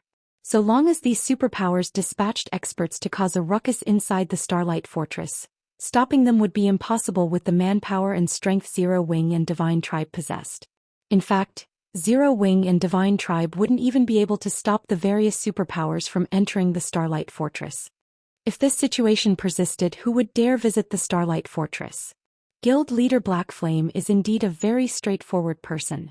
However, even I did not expect him to be so resolute in his stance that he won't even negotiate, McCaffrey said. Likewise, Shi Feng's decisive response exceeded his expectations. Commander Phythalia, what should we do next? There is no room for discussions on Zero Wing's side. Are we really going to clash with the various superpowers? Crimson Witch asked worriedly. After partnering with Zero Wing, Divine Tribe had invested a huge amount of resources into developing its temporary residence in the Starlight Fortress. Divine Tribe had even drafted a series of plans around the Starlight Fortress and invested a large portion of the guild's resources into these plans. If the Starlight Fortress really became a no-man's land, then Divine Tribe's investments would come to naught. I am familiar with Hell Rush, the commander of Netherworld Empire's trump card Legion. Since he is personally leading the Legion over, I will try to negotiate with him, Phythalia said, chuckling when she saw the worried expression on Crimson Witch's face. Moreover, we still haven't reached that point yet.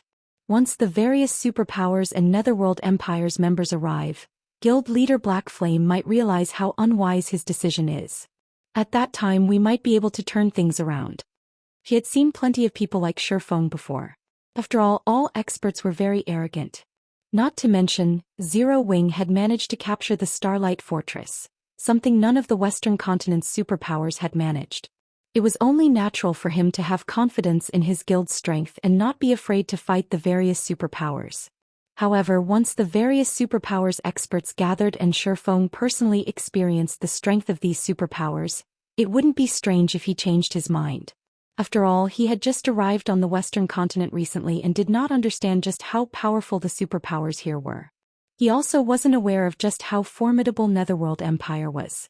While Phythalia and the others were discussing how to deal with the various superpowers, Shi Feng arrived at the main office on the Fortress Lord's mansion's 3rd floor to assume control over the entire Starlight Fortress. Previously, although he had unlocked the magic array sealing the Fortress Lord's mansion and even allowed Fire Dance and the others to enter the mansion's legacy room, he still hadn't gained control over the Starlight Fortress. This was because an ancient fortress's Fortress Lord's token did not automatically confer the ruling rights to the fortress on its holder. Players still needed to go through a simple takeover procedure. When Shi Feng opened the doors to the main office, he was greeted by the sight of an elderly man in butler attire standing inside the old and obsolete office. Although this elderly man was only a phantom and radiated no aura, he was a near-invincible existence while inside this Fortress Lord's mansion. At the same time, he was the true ruler of the entire Starlight Fortress. Wielder of the Fortress Lord's token, I am Osset, the Starlight Fortress's administrator. How may I be of service? Osset asked respectfully when he saw Shi Feng enter. I wish to receive control over the Starlight Fortress, Shi Feng said, declaring his intentions. Ancient fortresses were different from other fortresses. All authority over the fortress was vested in the administrator. Hence, ancient fortresses would always remain in a semi-controlled state. If players holding the Fortress Lord's token wished to gain any control over the ancient fortress they captured, they had to get it from the fortress's administrator. Meanwhile, an administrator would pass on their authority only if players possessed the Fortress Lord's mark obtained from the fortress's legacy gate. Otherwise, they would only be a fake Fortress Lord who could be replaced at any given time. Before players gained authority from the fortress administrator, the entire fortress would acknowledge only the Fortress Lord's token and not its holder. Moreover, the Fortress Lord's token offered no protection to players. And worse, players had to keep the Fortress Lord's token at all times. If the token was brought out of the fortress for too long, it would be automatically teleported back to the fortress and appear in a random location inside. Only by obtaining a Fortress Lord's mark and, subsequently, authority from the fortress administrator would players be considered the partial ruler of an ancient fortress. Players could then store their Fortress Lord's token in the core room of the Fortress Lord's mansion, utilizing the mansion's defensive magic array to protect it. Unless someone else attacked the Fortress Lord's mansion and obtained the token from the core room, players would no longer have to worry about losing control over their fortress. Moreover, after obtaining the authority to rule an ancient fortress, players could also activate some of the fortress's functions. Among them, the most important would be the fortress prison. This was an incredible function that none of the newly constructed fortresses possessed. This function was incredible because it allowed the ruler of the fortress to imprison players. So long as players were captured, they would suffer a fate even worse than death. Unless players had fulfilled their sentence or someone outside destroyed the prison itself, imprisoned players couldn't come out of the fortress prison. It wouldn't matter even if the imprisoned players killed themselves. They would respawn right back in their cell. Getting imprisoned was a brutal penalty for players. After all, in God's domain, time was money, especially for frontline players. Being jailed and prevented from doing anything for several days would cause them to fall behind significantly. Meanwhile, the fortress prison of a small fortress like the Starlight Fortress could imprison players for a maximum of 8 days. 8 days. If an expert player suddenly lost 8 days' worth of time, they would most likely lose the will to continue living. This was why Shi Feng dared to oppose the various superpowers. So what if the various superpowers possessed a lot of experts? If they dared make a ruckus in the fortress, he would capture and imprison them all. He was eager to see just how many Tier 3 experts the various superpowers had for him to imprison for 8 days. As for destroying the fortress prison and freeing the imprisoned players, the various superpowers would be dreaming if they thought they could accomplish this feat. The fortress prison possessed an incredibly powerful defensive magic array. Once it was activated, even Tier 5 existences shouldn't think of breaking into the fortress prison. In fact, Breaking into the Fortress Lord's mansion would be even easier than breaking into the fortress prison. Very well. Osset summoned a fourfold magic array beneath Shi Feng's feet. He then continued, after inspection, it seems you possess 1 bronze mark and 1 silver mark. You have automatically gained the Silver Fortress authority. You may activate 1 bronze fortress privilege and 1 silver fortress privilege. Do you wish to choose which privileges to activate now? Yes, Shi Feng said, nodding. Here is a list of all the bronze and silver privileges available. You may choose one from each category, Osset said, waving his hand. Immediately, a translucent screen appeared before Shi Feng. In the next moment 2 columns of choices appeared on the screen. The first column was a list of the available bronze privileges. There was a total of 3 options: Fortress Prison, Fortress Restaurant and Fortress Hotel. The second column listed the available silver privileges. Similarly, there were 3 options available: Manification Tower, Object Creation Tower and Summoning Tower. So these are the Starlight Fortress's silver privileges? Surprise flashed in Shi Feng's eyes as he looked at the 3 entries under the silver privileges column. He had seen many silver fortress privileges before. However, the Starlight Fortress's silver privileges could definitely rival those of large fortresses. The Manification Tower was something that could further increase the density of the fortress's ambient mana. Although the Starlight Fortress's mana density was already very high, if the effects of the Manification Tower were included, then its mana density would most likely surpass even Zero-Wing cities. The Object Creation Tower was a sacred training ground for lifestyle players because it housed advanced meditation rooms and intermediate research rooms. Even a player with subpar talent would have a high chance of becoming a master lifestyle player if they could constantly work inside the Object Creation Tower. The Summoning Tower was something Shi Feng had seen only once before inside a medium fortress. However, the Summoning Tower was categorized as a gold privilege back then. As its name suggested, the Summoning Tower had only one function: the summoning of creatures. Once provided with the appropriate medium, the Summoning Tower could summon creatures of a similar race to act as the fortress's guardian. The stronger the medium, the stronger the summoned creature would be. Only 1 creature could be summoned in a month, and only 1 creature could be maintained in existence at a time. Read latest chapters at Wuxia World. This ability might not seem like much, but it was incredibly powerful in reality. This was because there were no restrictions on the creature that could be summoned. In other words, if players managed to get their hands on the remains of a Tier 6 god, they could summon a Tier 6 god to defend their fortress. Tier 6 god. This was an existence that even Tier 6 god-ranked players had to avoid crossing. If the Starlight Fortress had a Tier 6 god defending it, let alone attacking the fortress, nobody would dare make a scene in the entire map because the entire map the fortress sat on lay within the Fortress Guardian's range of activity.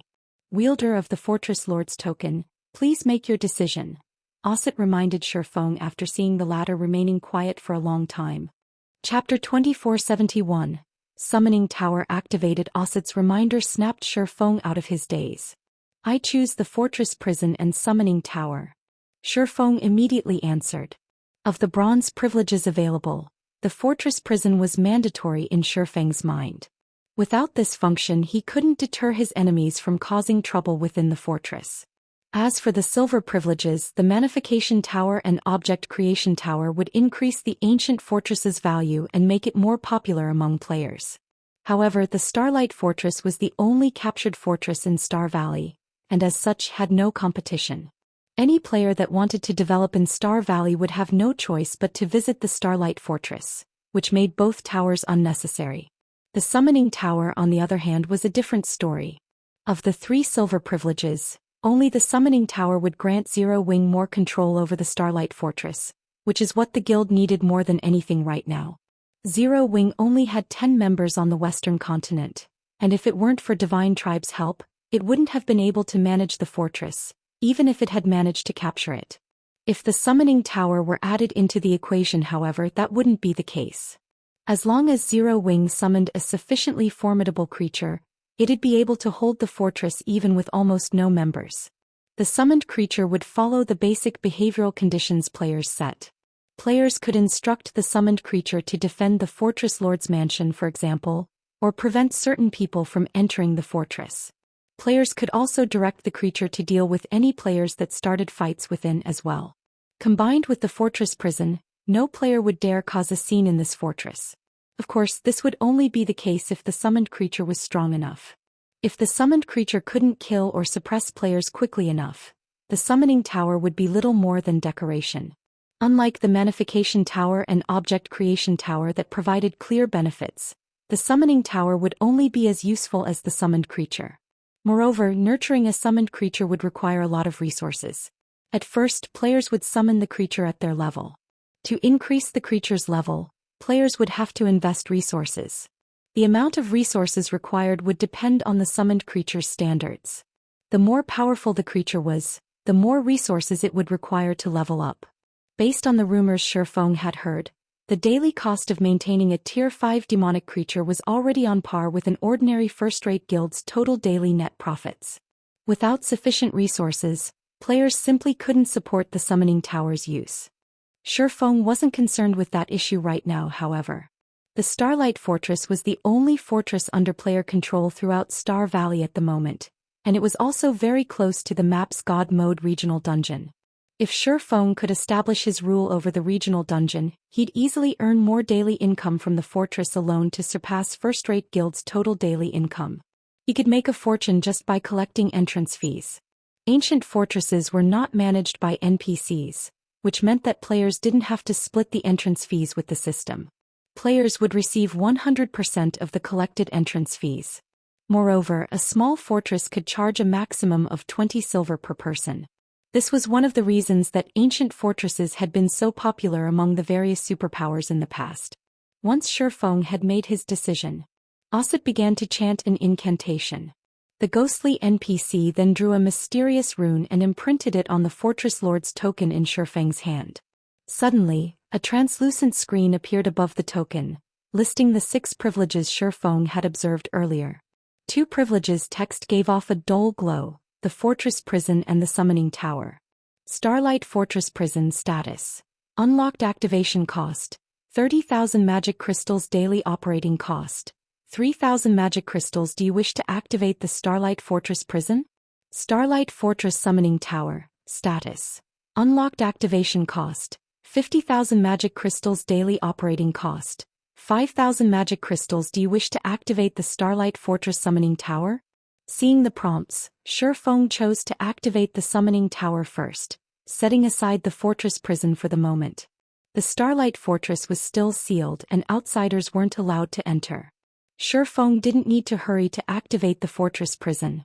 Magic crystals didn't grow on trees after all, and if he activated the prison 2 days before the fortress opened to the public, he'd only waste 6,000 magic crystals.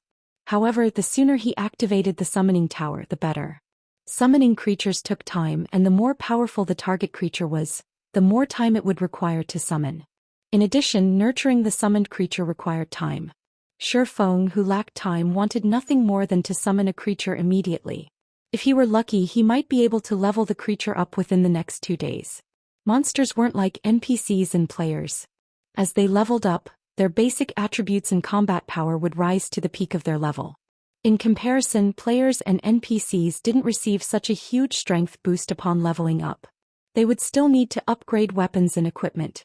Following which, Shi Feng sacrificed 100,000 magic crystals to the Fortress Lord's token, half of which would activate the summoning tower, while the remaining half would maintain its operation for 10 days. With the summoning tower's activation, a new rune rose from the token and imprinted itself on Shi Feng's right palm. System: you have successfully activated the Starlight Fortress Summoning Tower. The Summoning Tower's large-scale teleportation array is now active. You may utilize the summoning rune to teleport to the summoning tower at any time. The summoning rune has a cooldown of 1 natural day. The summoning tower had such an ability? A little surprised, Shi Feng glanced down at the summoning rune on his palm. There was nothing amazing about God's Domain's teleportation arrays. Every NPC city had them. Players could even set them up in guild residences. However, these were all small or medium-scale teleportation arrays. Large-scale teleportation arrays were considered lost technology. Unlike the small and medium-scale teleportation arrays, Large-scale teleportation arrays allowed players to teleport between the two main continents.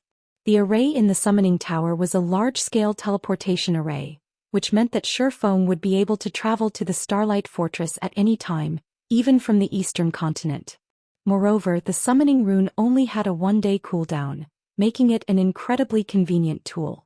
Traveling between the main continents was an ordeal since ancient teleportation arrays that allowed players to travel between them had fixed teleportation times. If players missed the designated time, they'd have to wait until the next scheduled teleportation. This was particularly challenging for guilds that wanted to mingle on both continents. Prices for items constantly fluctuated, and if players couldn't offload their stock at the right time, doing so would become complicated. Not only would this summoning rune allow travel to the west far easier, but he could also bring whatever items the west needed at any given time. He'd be able to earn far more money from reselling the east's items than without it. After a brief moment of elation, Shi Feng activated the summoning rune and teleported to the summoning tower. The summoning tower was located in the Starlight Fortress's south end. The stone tower was the tallest building in the fortress, standing 200 meters tall. From the top of the tower, one could oversee everything within the fortress. As the teleportation array on the summoning tower's roof lit up, Shi Feng appeared in the tower. To Shi Feng's surprise, Osset waited for him on the summoning tower's roof, but unlike earlier, his body seemed more tangible. Wielder of the Fortress Lord's token, the summoning tower is now active. If you wish to summon a Fortress Guardian, I must inform you of two things. This array requires a medium of sufficient standards to summon a Guardian. It cannot summon creatures without input. The more powerful the medium is, the stronger the summoned creature will be.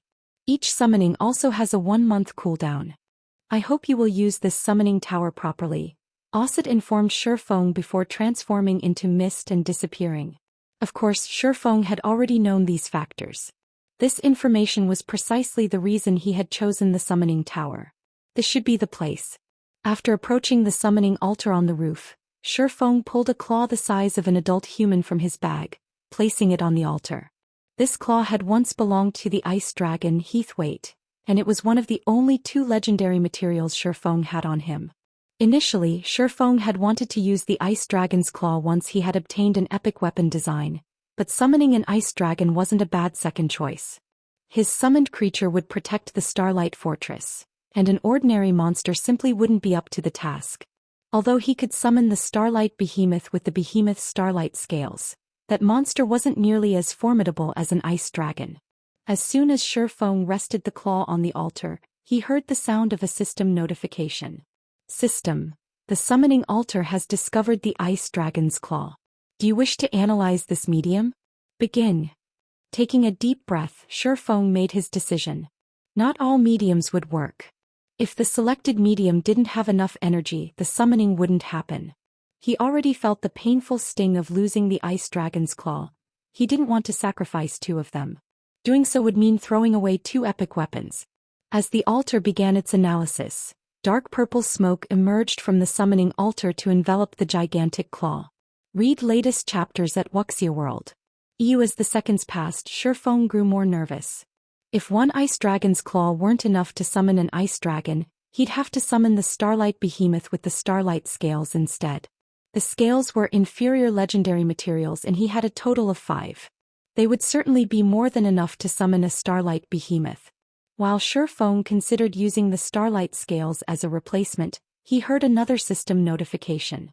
System: medium's energy completion rate is at 89% and has met summoning requirements. Do you wish to summon the Guardian? Summon. Chapter 2472, Silver Divine Dragon. Once Shi Feng agreed to begin the summoning, the purple smoke around the ice dragon's claw acted like a hungry wolf that had just found food.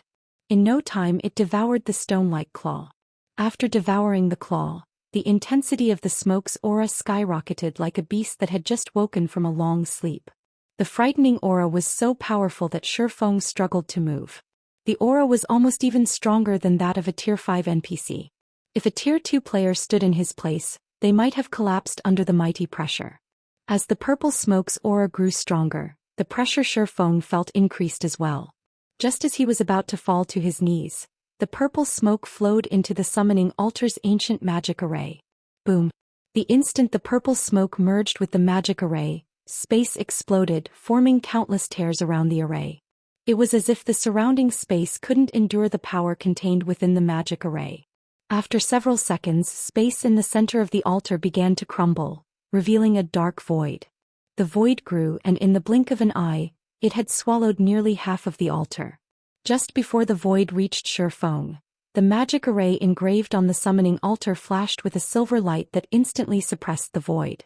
It stopped the growing darkness at the edge of the altar, preventing its further expansion. However, due to the void's presence, the mana density around Shi Feng steadily decreased. A void land. Shi Feng stared at the black hole before him, astonished. What is going on? The summoning tower used a sacrificial medium to open a portal to an otherworld, from which players could guide their target creature. Naturally, the magic array would use stronger mediums to open stronger otherworlds. Yet after devouring the ice dragon's claw, the summoning altar had opened a portal to a void land. A void land was a land of death, in which very few creatures in God's domain could survive. Void lands didn't even contain a trace of energy, much less mana. As Shi Feng stared, confused, the sound of a system notification reached his ears. System, you have triggered the epic quest, Void Cage. Quest content. Release the silver divine dragon that is imprisoned deep in the void land. Rewards unknown. There is no penalty for failing this quest. Do you wish to accept this quest? A silver divine dragon? Shi Feng's astonishment only grew when he heard the notification. He had only used an ice dragon's claw as a medium. He had never expected it to trigger a portal to a silver divine dragon's location. Dragons were the apex race in God's domain. Any random adult dragon had tier 5 strength, and they were known as invincible among beings of the same tier. Not even human heroes, individuals who had received God's blessings, were a match for dragons of the same tier. However, not all dragons were equal. Divine dragons were dragons with the primeval dragon bloodline. Rather, they had a significant fraction of the primal dragon's bloodline. Normal dragons only had negligible traces of the primal dragon's bloodline. The difference between a divine dragon and an ordinary dragon's strength was on par with the difference between an archaic species and an ordinary monster. The two were on completely different levels. At most, ordinary dragons were invincible among creatures of the same tier. Divine dragons, however, could transcend tiers. Everyone in God's domain showed the proper respect before divine dragons. No one wanted to offend one. Shi Feng doubted that even the jealous witch, who was as devastating as a natural disaster, was a match for a tier 5 divine dragon. With almost no hesitation, Shi Feng accepted the epic quest. Although there were no penalties for failing or refusing the epic quest, Shi Feng would have to abandon this summoning attempt by refusing it. If he did, he'd have to wait another month before he could attempt to summon another guardian, and he couldn't afford to do that. Moreover, encountering another opportunity to summon a divine dragon would likely be impossible, and if he could complete the quest, he'd hit the jackpot. Summoning a tier 6 god in God's domain was almost impossible. Not a single super guild in Shi Feng's previous life had ever managed to acquire a corpse or body part of such a being. Needless to say, it was utterly out of Zero Wing's reach. Without a tier 6 god, a tier 5 divine dragon was the strongest possible guardian he could summon. After Shi Feng accepted the quest, the summoning altar formed a magic array beneath his feet, and a silver barrier took shape around him.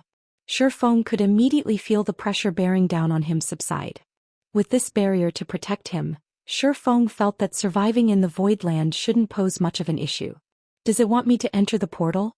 Once the silver barrier was complete, Shi Feng noticed a new buff in his status window. This buff would last 3 natural days. A void land was an absolute forbidden land. Aside from gods and void souls, creatures born in void lands, surviving in a void land was nearly unheard of. Even with this magic barrier, he'd be lucky to exhibit 30% of his usual combat power. Void lands contained no mana, and Shi Feng hadn't fully unlocked his mana body yet. If he encountered a void soul in his state, he'd die. The weakest void soul was still on par with a tier 4 mythic monster, while stronger void souls could rival adult dragon's strength. Knowing all of this, Shi Feng still gritted his teeth and entered the portal to the void land, taking the risk. Although void souls were incredibly powerful, there typically weren't many of them. The chance that he'd run across one in a massive void land was quite low. On the off chance that he did encounter a void soul, he could summon a Tier 4 hero with the Hero's Tome. Heroes were protected by the gods, and thus their combat power would remain unaffected within a void land. With a Tier 4 hero by his side, he shouldn't have any problems as long as he wasn't spotted by any Tier 5 void souls. Shi Feng then entered the dark space and the scene around him changed. Once the world around him settled, he found himself on a gigantic floating island. The entire island was desolate, and hovering in the center of the lifeless plot of earth was a colossal magic cage. The cage was several hundred meters tall, wide, and long, and covered in all sorts of divine runes, which radiated an ancient, eternal aura. Inside the cage slept a silver infant dragon. Even trapped, the infant dragon's aura was unsuppressed, and as it washed over Shi Feng, he struggled to breathe. What a powerful life rating. It's no wonder why even the various superpowers God-ranked experts in the past were no match for Tier 5 divine dragons in a one-on-one fight. Shi Feng was dumbfounded as he gazed at the infant dragon hovering in the island's center. He had seen plenty of true dragons in his time, but he had never seen a divine dragon before. The ice dragon he had fought in the Cold Spring Canyon was nothing compared to this infant dragon. The differences between them were like that between an ordinary stone and a diamond. Working to contain his excitement, Shi Feng began to look for ways to open the magic cage. Most players hadn't seen a magic cage at this stage of the game and wouldn't know how to open one, but Shi Feng wasn't most players. Magic cages had typically been used during ancient times to imprison criminals while they waited for punishment. The power of time would steadily wear down the prisoner's strength. This was why God's domain had so many epic quests that required players to slay these criminals, finally meting out justice. To end these criminals' long, miserable lives, players would have to release the seal on the prisoner's magic cage. Shi Feng had never opened a magic cage before, but based on what he had learned from others, one first had to locate the core magic arrays, which were located in the outside world. Players could then destroy or decode the arrays to unlock the magic cage. Shi Feng spent the next dozen or so hours searching, during which he found a total of 7 magic arrays around the desolate island. Every one of the arrays was incredibly complex, and that wasn't a result of the level of design. Rather, their complexity was a result of the frightening number of elements to each array. Even as a master magician, Shi Feng felt a headache brew as he examined the magic arrays. Whoever designed these magic arrays is vicious. Did they have any intention of letting the divine dragon free? Every one of these magic arrays uses 7 elements. Without having mastered all 7, no one could open this magic cage. Shi Feng was flabbergasted after examining the core magic arrays. Magic arrays used mana as their foundations, and normally, a master magic array would at most rely on the 4 major elements' power. Ordinary people couldn't control the remaining 3 supreme elements: illusion, space, and time. Not even the elven race, beloved by the elements, could accomplish the feat to decode the core magic arrays. Players would need to have mastered all 7 elements. Without that master, they simply wouldn't have the power to decode them. However, players normally only encountered the 3 supreme elements after reaching Tier 5, and that would only be a brush of contact. Decoding these magic arrays is impossible. It seems destroying them is my only choice. Giving the matter some thought, Shi Feng realized that destruction was his only option. The core magic arrays might look very powerful, but they didn't have any significant defensive mechanisms. As long as he could deal more damage than the arrays could tolerate, he should be able to destroy the magic arrays. Shi Feng then retrieved the Crimson Dragon flying ship and attacked one of the arrays with the ship's magic elven cannon. Boom! The beam struck the core magic array and the entire island shook with the impact. As the dust settled, Shi Feng noticed that the array's glow had dimmed slightly. Yes, it's working. Shi Feng's excitement spiked when he saw the results of his attack. Read latest chapters at Wuxia World. The blast hadn't exceeded the magic array's tolerance, but it had exhausted a significant fraction of the array's energy reserves. If he could deplete the magic array's energy to a certain level, the array wouldn't be able to endure the magic elven cannon's attacks and crumble. For a time, Shi Feng bombarded the core magic arrays, firing the moment the magic elven cannon's cooldown came to an end. He didn't mind the magic crystals he had to spend to do it. He still had plenty on him. Time passed quickly. Finally, after a full day of assaulting the magic arrays and expending nearly all of the magic crystals in his bag, Shi Feng destroyed the 7th core magic array. As the 7th core magic array crumbled, the magic cage shattered. Chapter 2473, Dragon's Contractor. Finally, success. Shi Feng breathed a sigh of relief once the magic cage in the center of the island broke. He had somewhat underestimated the core magic arrays. Even with the magic elven cannon's power, it had taken over a full day's assault and nearly all of his magic crystals to destroy all 7 arrays. These magic arrays were even tougher Zero-Wing City's defensive magic array. The instant the magic cage shattered, the slumbering silver divine dragon opened its eyes and released a deafening roar, which echoed across the entire island, making the ground tremble. The infant dragon spread its wings, flapping them and creating a powerful storm that blew away the remains of its confinement. The storm's mighty winds even made Shi Feng stumble back from over 500 yards away. Is this the power of a true divine dragon? An indescribable astonishment filled Shi Feng as he gazed at the 50-meter-tall silver divine dragon. Silver divine dragon Auerbach. Dragon mythic. Level? HP? / He couldn't discern the divine dragon's level, but its statistics revealed that it was a bona fide Tier 4 mythic. Despite the fact that it was only a mythic monster, the silver divine dragon felt as if it had absolute dominance over the world around it. Even the high magic elf, Yulunium, was a weakling next to this silver divine dragon. Shi Feng had been able to resist, albeit slightly, Yulunium's power, but standing before Auerbach he couldn't even consider resisting. Movement was immensely difficult in Auerbach's presence, much less fighting. If this infant dragon willed it, it could slay him with a thought and he wouldn't even get the chance to summon a Tier 4 hero. Now free of its magic cage, Auerbach landed before Shi Feng and asked, "Little human, are you responsible for releasing me from my cage?" Auerbach's tone was mild and calm, but he radiated an insane pressure. When Shi Feng heard the divine dragon's question, he felt as if the heavens themselves were demanding an answer, and there was no room for lies. "Yes, Lord Divine Dragon. I destroyed the magic cage's core magic arrays and freed you," Shi Feng replied, his tone neither too humble nor too arrogant as he suppressed his building anxiety. Dragons were inherently prideful creatures. After all, they stood at the peak of God's domain and viewed lesser creatures with little to no importance. However, dragons were a race that also respected strength. If one proved themselves, they could earn dragons' recognition. Divine dragons were no exception to this. If he groveled before the silver divine dragon, Auerbach would look down on him, and his reward might be even less than if he had performed badly. "You have truly surprised me.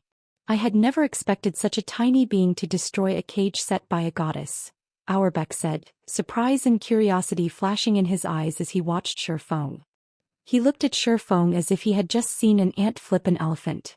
"However, in my divine eyes, you are telling the truth. According to the ancient agreement, I will engage in a contract with you to serve as your companion since you have rescued me, but I am a divine dragon. A weakling will not qualify to stand beside me. First you must pass my test. If you do, I will acknowledge you. You have 4 months to prove yourself. I will remain by your side during this time and fight with you. Of course, if you fail my test, our contract will be dissolved. Over the next 4 months, I will give you 3 chances to challenge my test. If you fail all 3, our contract will be dissolved. System. Congratulations. You have rescued the divine dragon Auerbach and completed the first phase of the epic quest, Void Cage. Rewarding 10 legacy skill points. You have become a divine dragon's contractor. System.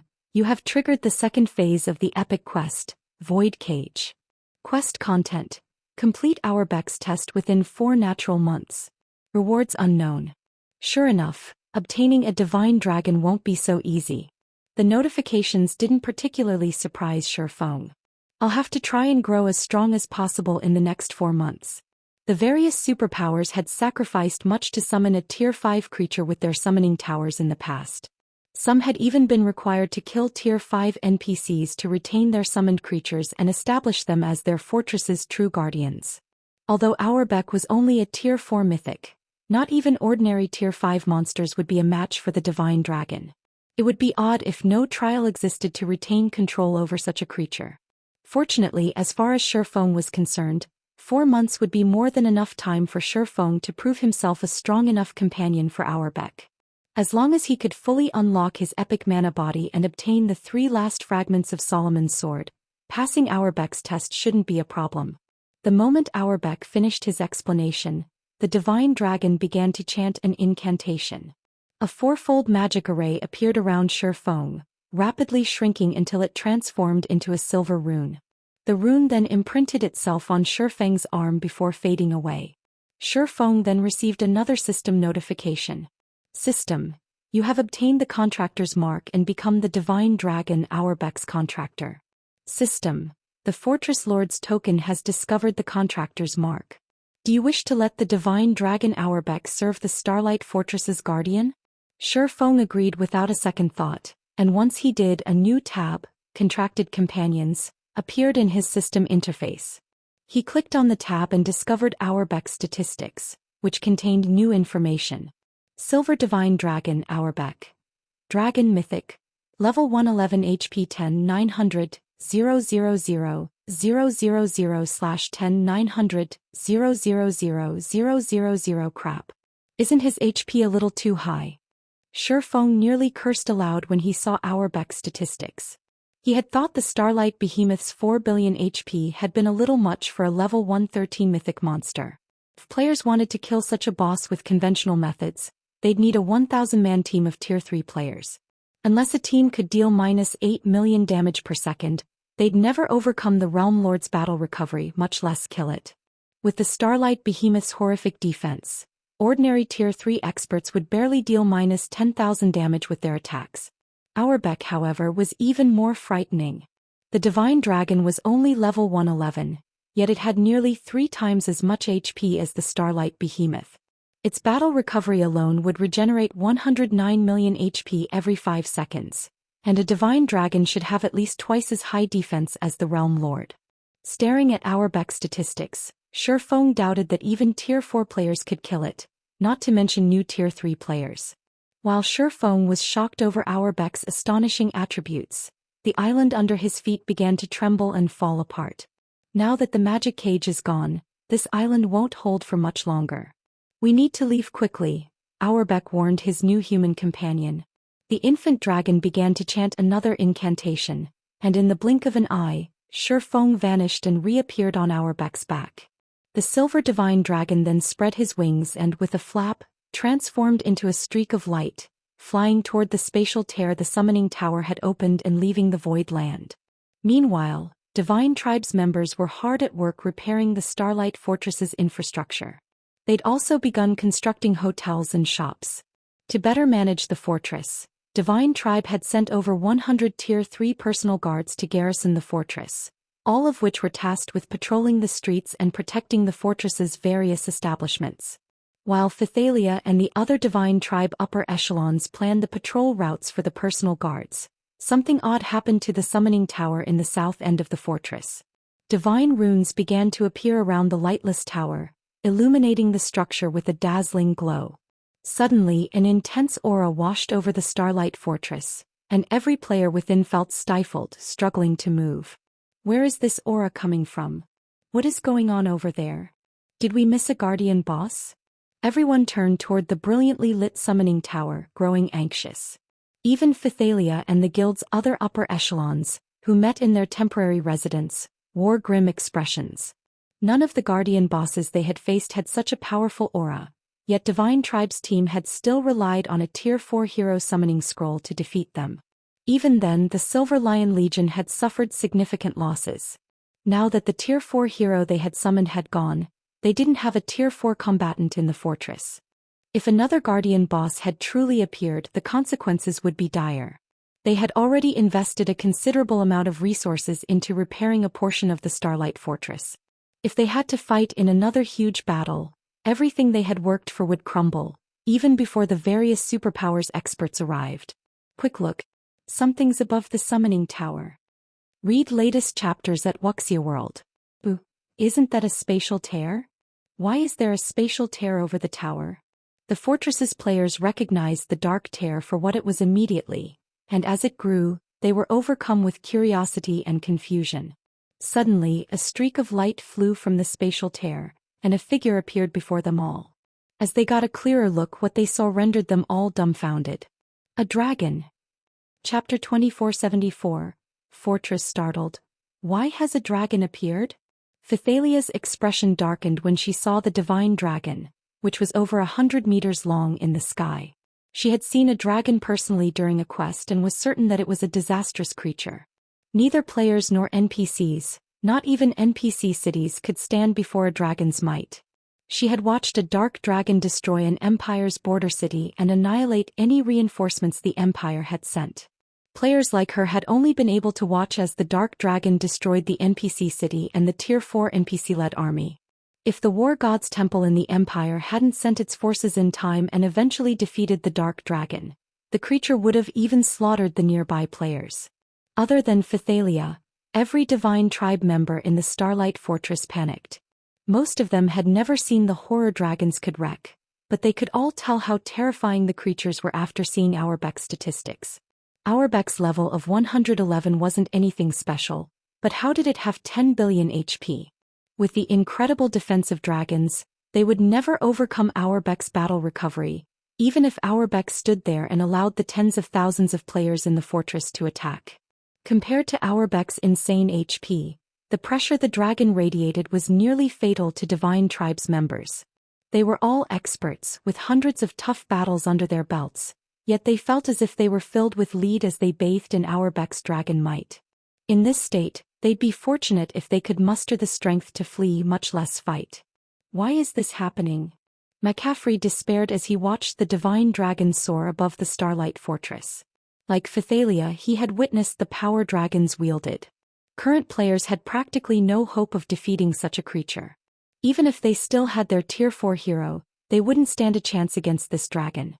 Still, Divine Tribe had gone to great lengths to secure its temporary residence in the Starlight Fortress, investing tons of manpower and resources to develop it. The loss of abandoning the fortress would be extraordinary. We don't have a choice. McCaffrey, notify all Tier 3 players and tell them to prepare for battle. I'll try to attract the dragon's attention while you get everyone out of the fortress. Once we convene, we'll try to lure it away, Phythalia said, taking in a deep breath as she prepared herself for a final struggle. They knew they were no match for the dragon, but if Auerbach wasn't here to capture the Starlight Fortress, they only needed to lure the creature away to save it. Isn't the price of this plan a little too high, Commander Phythalia? McCaffrey paled a bit when he heard the command. Phythalia wanted to lure the dragon out of the fortress, but even ordinary players would realize that Auerbach could likely kill Tier 3 players with a single hit. His commander intended to use their players' 1W Tier 3 experts as bait. The various superpowers Tier 3 experts were desperately grinding to level up. If they sacrificed so many of their guild's Tier 3 experts now, Divine Tribe would find itself at a disadvantage when it competed with the various superpowers later. This is our only option, Phythalia said. If we don't lure the dragon out of the fortress, everything we've invested thus far will go to waste. As long as we can draw the dragon out, we can recoup our losses with the Starlight Fortress's conveniences. I understand. Gritting his teeth, McCaffrey began to contact the Tier 3 players in the fortress. As Phythalia had said, the levels they'd have to sacrifice to lure Auerbach away would be nothing as long as they secured their hold on the Starlight Fortress. The fortress offered massive advantages after all. Suddenly, Crimson Witch interrupted, pointing at the divine dragon in astonishment. Commander Phythalia, it looks like there's a player on the dragon's back. A player? How is that possible? For a moment, Phythalia assumed Crimson Witch was hallucinating. They were talking about a Tier 4 dragon. Even if it were only an infant dragon, it still wouldn't degrade itself by serving as a mount, not even for Tier 4 or 5 NPCs. In God's domain, there were individuals known as Dragon Knights that could ride dragons after capturing and nurturing a Tier 3 newborn dragon. These Dragon Knights stood at the very apex of God's domain, and they even demanded respect from emperors. But riding a dragon was nothing but a dream with players' current strength. And yet, as soon as Phythalia finished her question and turned toward the divine dragon, the sight stunned her. She could actually see someone standing on Auerbach's back. Although she couldn't tell who it was due to the bright light emitting from the divine dragon, she could spot the green diamond marker, which only players possessed, hovering above the figure's head when she squinted. Before she could recover from her daze, however, Auerbach began to descend. As the divine dragon approached the ground, the green diamond marker became clearer. It wasn't long before many of the other Tier 3 experts in the fortress noticed it as well. How is that possible? A player can actually ride a dragon. Who is that? Surprise and confusion overwhelmed everyone as they stared at the figure on Auerbach's back. Commander Phythalia, it's coming toward us, Crimson Witch exclaimed when she realized that Auerbach was flying in their direction. When Auerbach had first appeared, the divine dragon had been too far away for her to notice anything peculiar. Fortunately, unlike Tier 2 players, she could more or less resist Auerbach's dragon might, but as the divine dragon approached, the pressure she felt grew stronger. Now even breathing became a challenge. Hopefully the dragon rider isn't an enemy. Everyone, prepare your instantaneous movement scrolls.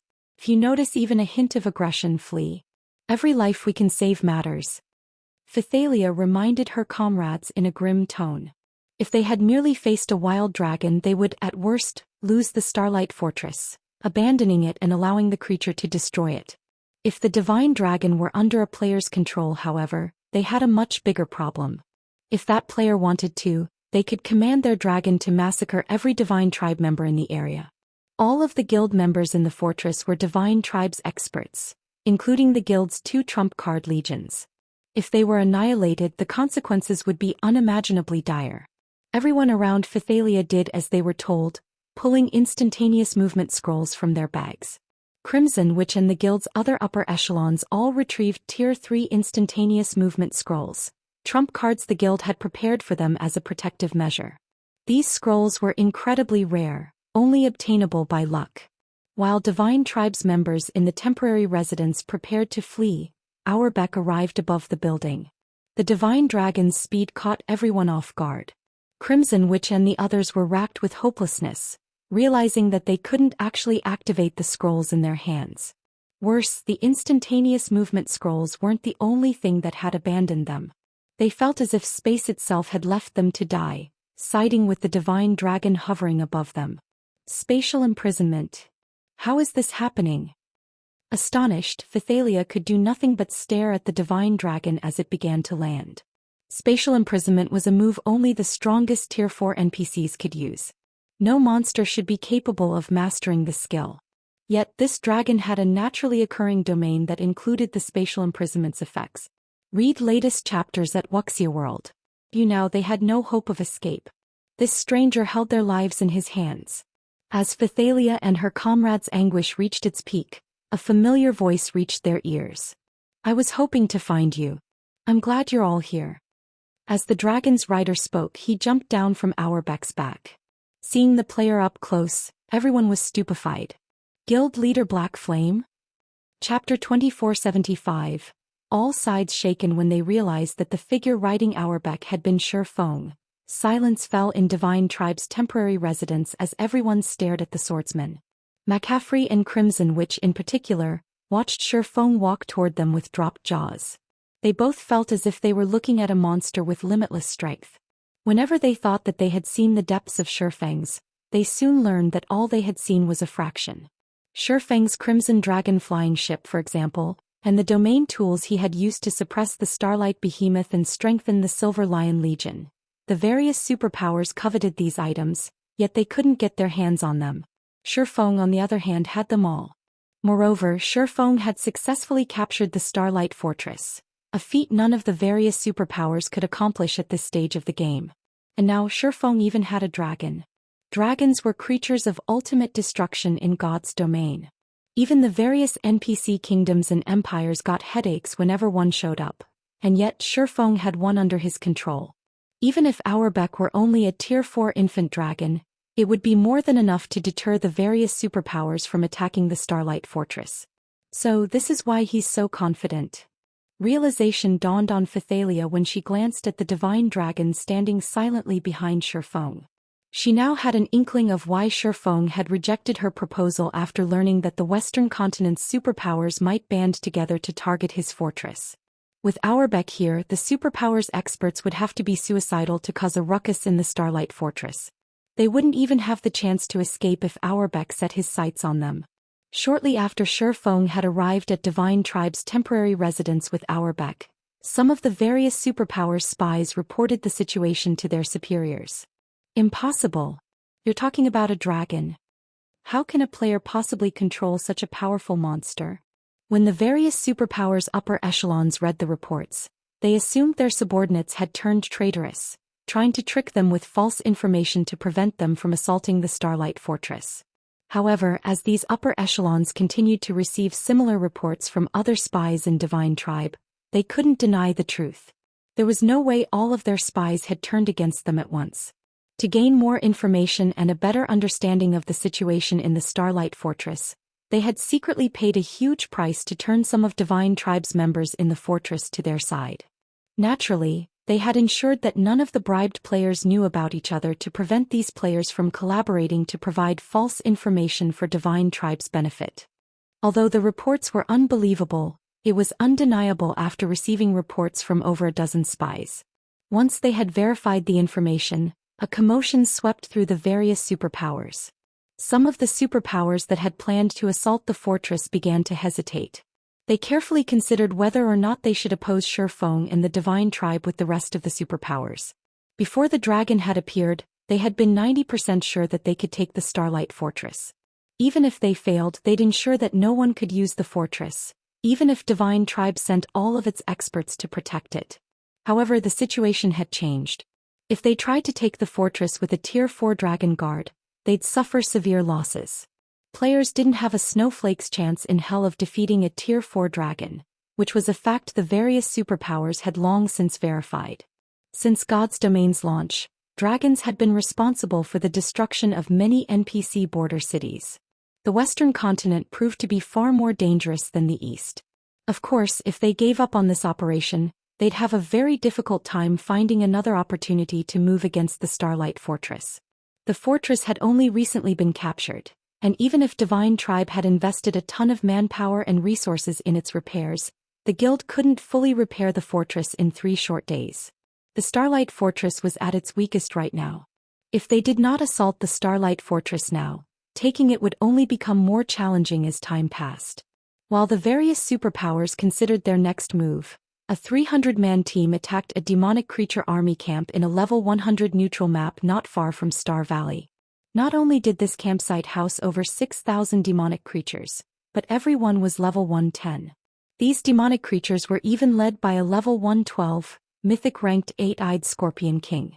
Despite such a powerful force, however, the 300-man team held an overwhelming advantage in the battle. They even overwhelmed the Scorpion King, not to mention the level 110 Grand Lords. The army's boss couldn't manage to deal any significant damage, while the 300-man team continued to chip away at its HP. The team hadn't suffered a single casualty, even by the time the Scorpion King fell. In contrast, demonic creature corpses littered the ground. We really got lucky this time. Not only did we find a demonic creature campsite, but the Scorpion King also dropped a level 100+ epic battle axe. Thunder, this axe should go to you, a thin man in pitch-black armor said as he handed the battle axe to another man, who stood nearly 3 meters tall and was covered in runes. If McCaffrey had seen this, he would have been astonished. This team was the Hell Legion, the Netherworld Empire's strongest trump card legion. Every member was a Tier 3 player, and they all had the combat standards to rival Grand Lords of the same level. The thin man, shrouded in a dense, lethal aura, felt as powerful as a mythic monster. Commander, we've just received a report from the higher-ups. They claim that a Tier 4 infant dragon is guarding the Starlight Fortress, and because of this, many superpowers have abandoned the notion of assaulting the fortress. Our superiors are warning us to be careful. A Tier 3 black-clad assassin suddenly informed the thin man. An infant dragon? The man's lips curled into a smile. How interesting. It's no wonder why they captured the Starlight Fortress disregarding the consequences, but if they think that can stop us, they're mistaken. Other superpowers might be afraid of the dragon that protected the Starlight Fortress, but the Hell Legion was not. Read latest chapters at Wuxia World. The reason was very simple. There was only one dragon in the fortress, while the Hell Legion had 300 players. If the Hell Legion went on a rampage inside the fortress, They could slay hundreds or thousands of players before the dragon would reach them. They'd also be able to escape the dragon's pursuit. They weren't concerned that they couldn't take down the Starlight Fortress in the least. Commander, I've received another important message. You've received a request to negotiate with Phythalia, the black-clad assassin added. Phythalia. The thin man smiled when he heard the name. Since an old friend has so graciously invited me, I must show her the proper respect. Pack up, everyone. We're heading to the Starlight Fortress.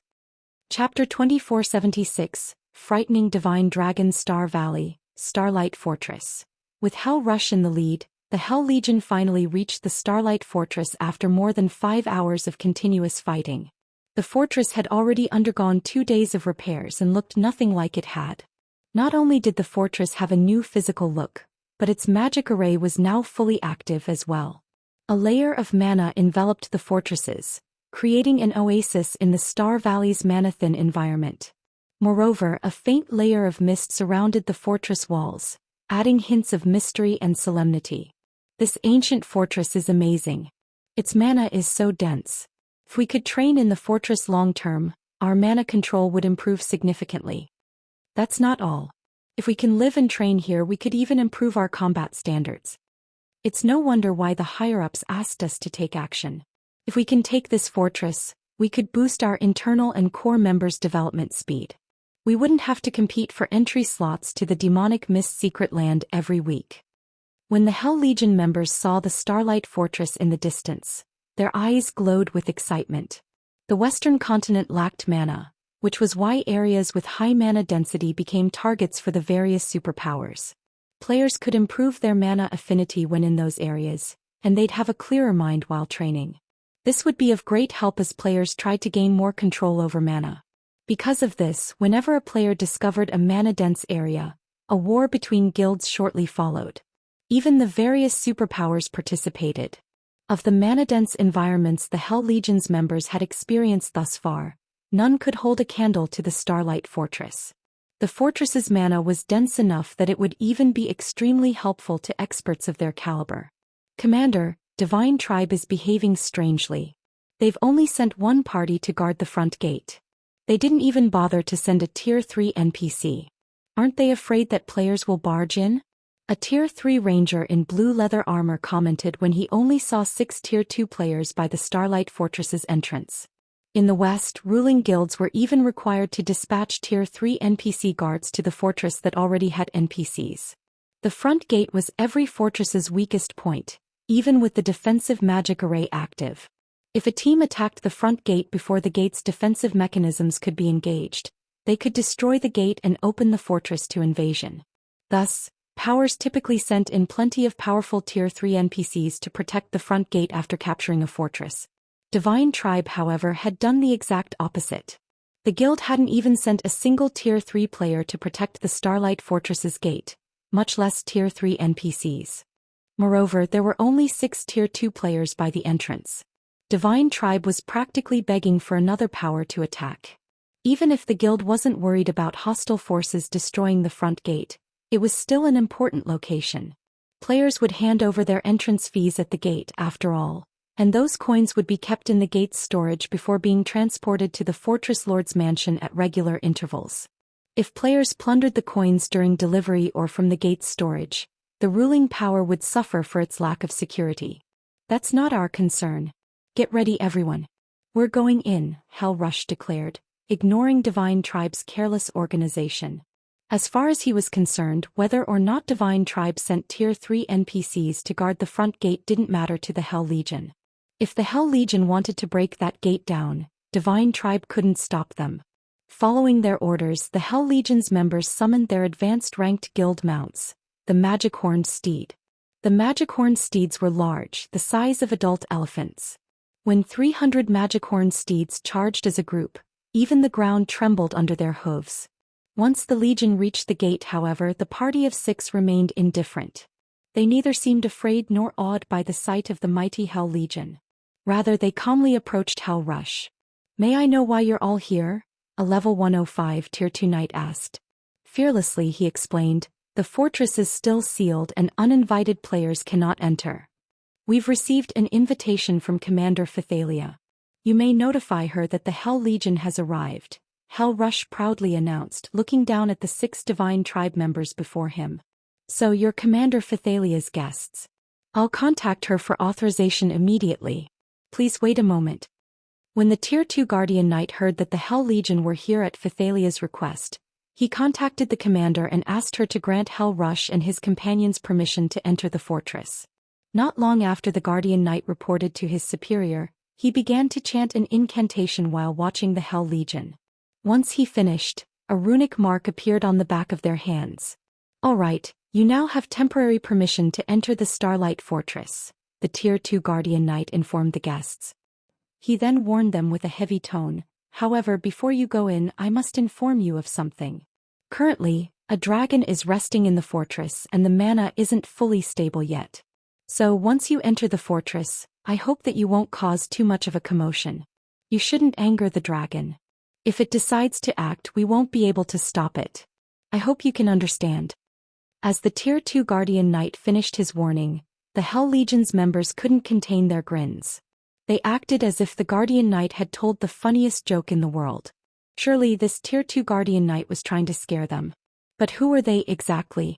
They were members of Netherworld Empire's strongest trump card legion. They had encountered dragons far more often than the various superpowers experts. They knew just how powerful a Tier 4 dragon was. They were even confident of defeating one, much less surviving its wrath. After all, it wouldn't be the first time. Even if they weren't a match for the Starlight Fortress's dragon, they had plenty of methods to escape its pursuit. Divine Tribe was dreaming if it thought one measly dragon could make them behave in the Starlight Fortress. We understand.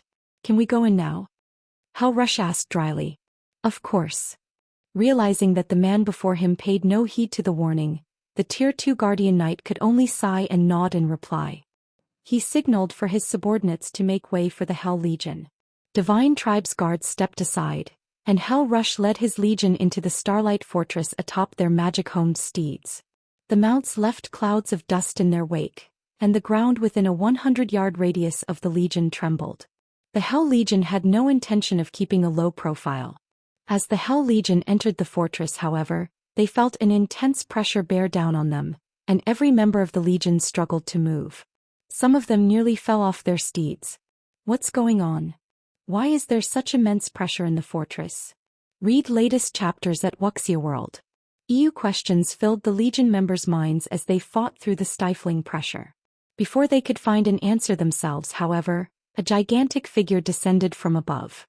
Not only did this figure's wings blot out the sky, but it also made the magic-horned steeds kneel and tremble. The mighty mounts were no longer under the Hell Legion's control. This colossal figure was none other than the silver divine dragon Auerbeck. The instant Auerbeck landed before the Hell Legion, the Legion's members realized something that left them shaken. Spatial imprisonment. But how? The Hell Legion's members sensed that space around them had seemingly frozen, and they couldn't help but gasp. At the same time, their expressions turned indescribably grim. Chapter 2477, Heaven-defying capabilities. The Hell Legion members had heard of spatial imprisonment before. In fact, they were very familiar with the ability. Quite a few special regions on the Western continent were affected by spatial imprisonment, in which players couldn't use any tools. It wasn't an uncommon effect. However, sensing the spatial imprisonment here had a different meaning.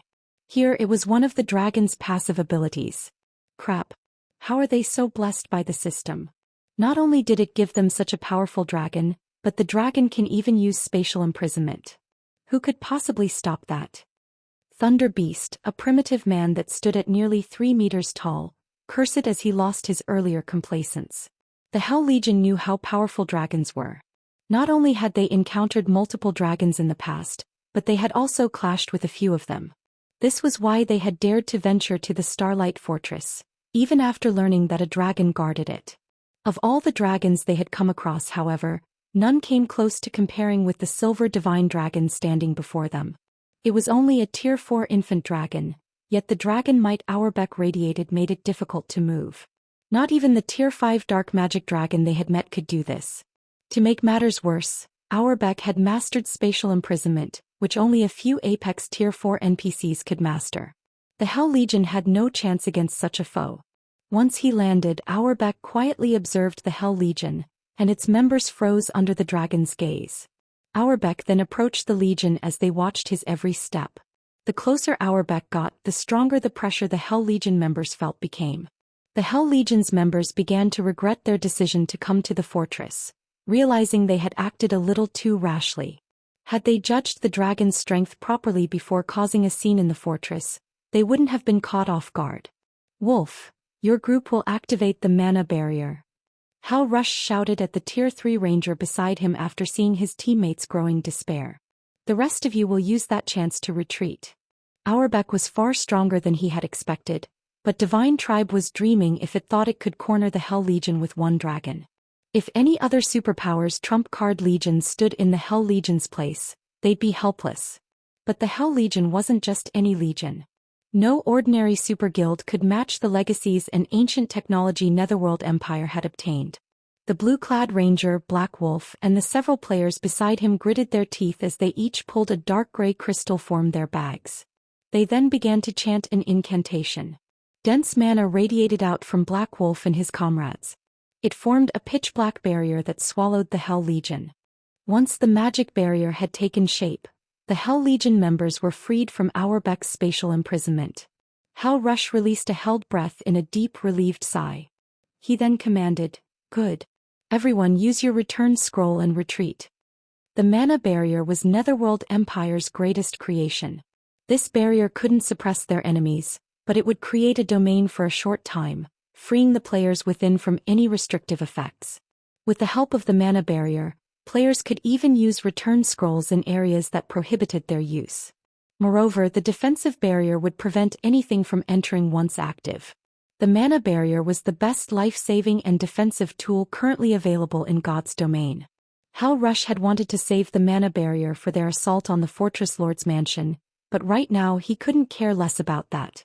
With their commander's order echoing in their ears, the Legion's members retrieved their return scrolls and began to activate them. Meanwhile, Auerbach swiped at the barrier with a claw. Boom! A massive explosion shook the Starlight Fortress as Auerbach's claw collided with the mana barrier. However, the attack didn't even crack the barrier, much less shatter it. This scene left the nearby Divine Tribe members stupefied. They had never expected the Hell Legion to have such a powerful card.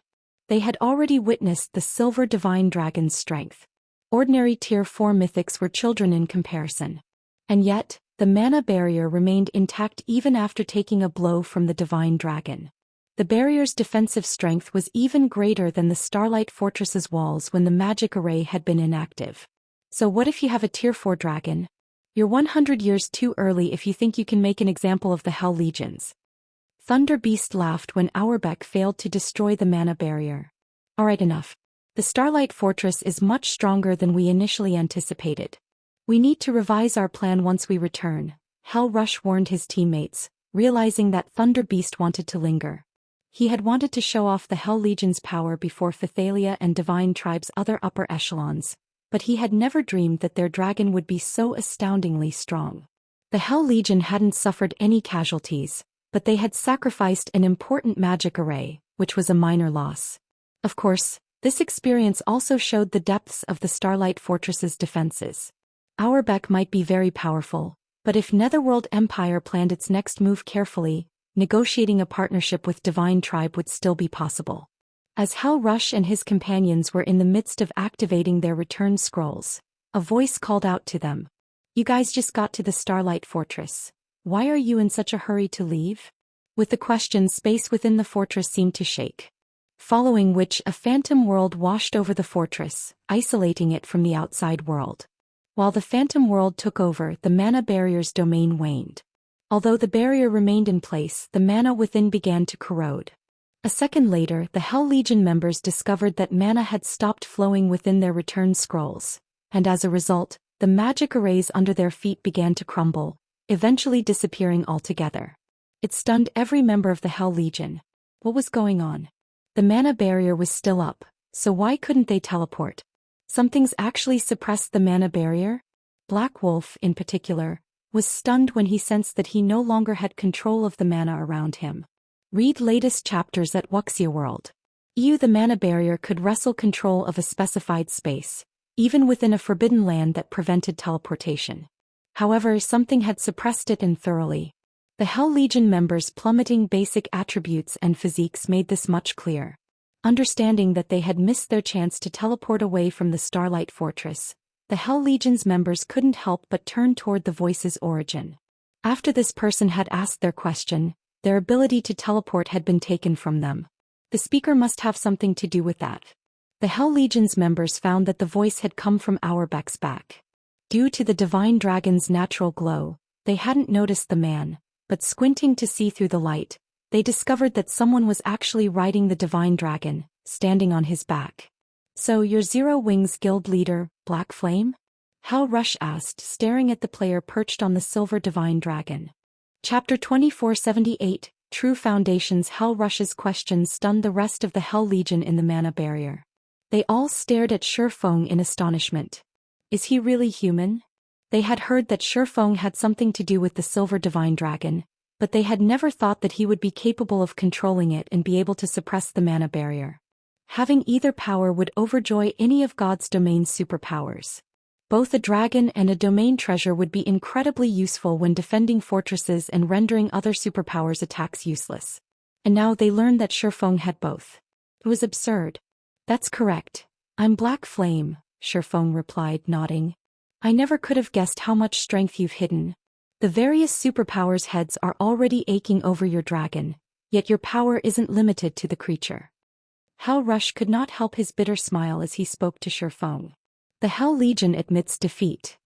Although the mana barrier was still around them and they had quite a few more to protect themselves from Auerbach, the magic arrays were meaningless if they couldn't teleport out of the Starlight Fortress.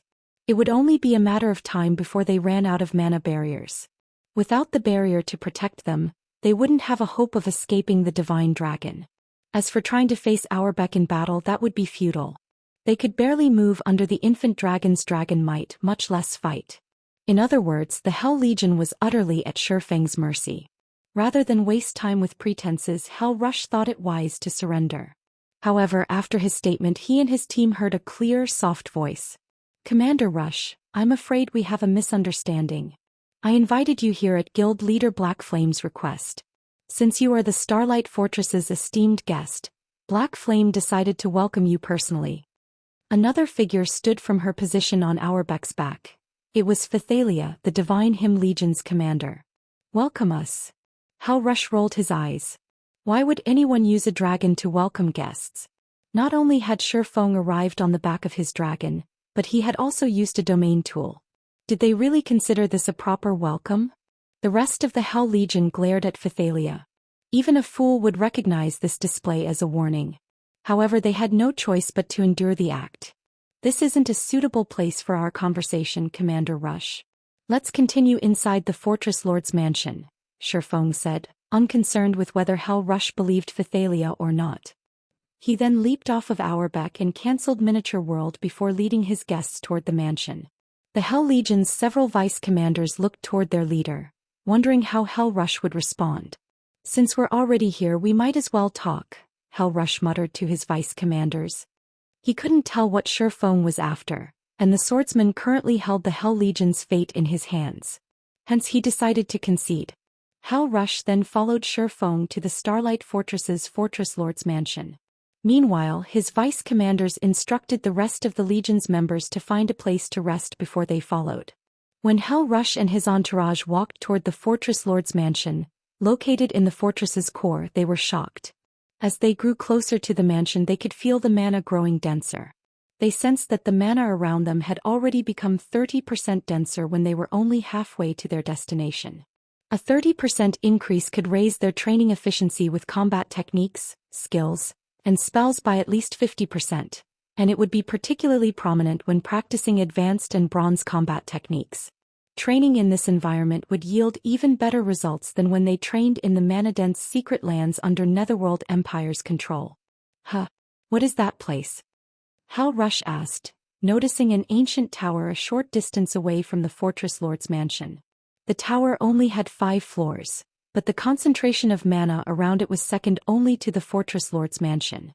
Even in the Starlight Fortress's high mana environment, The tower stood out like a shining beacon. "That's the fortress prison," Phythalia explained.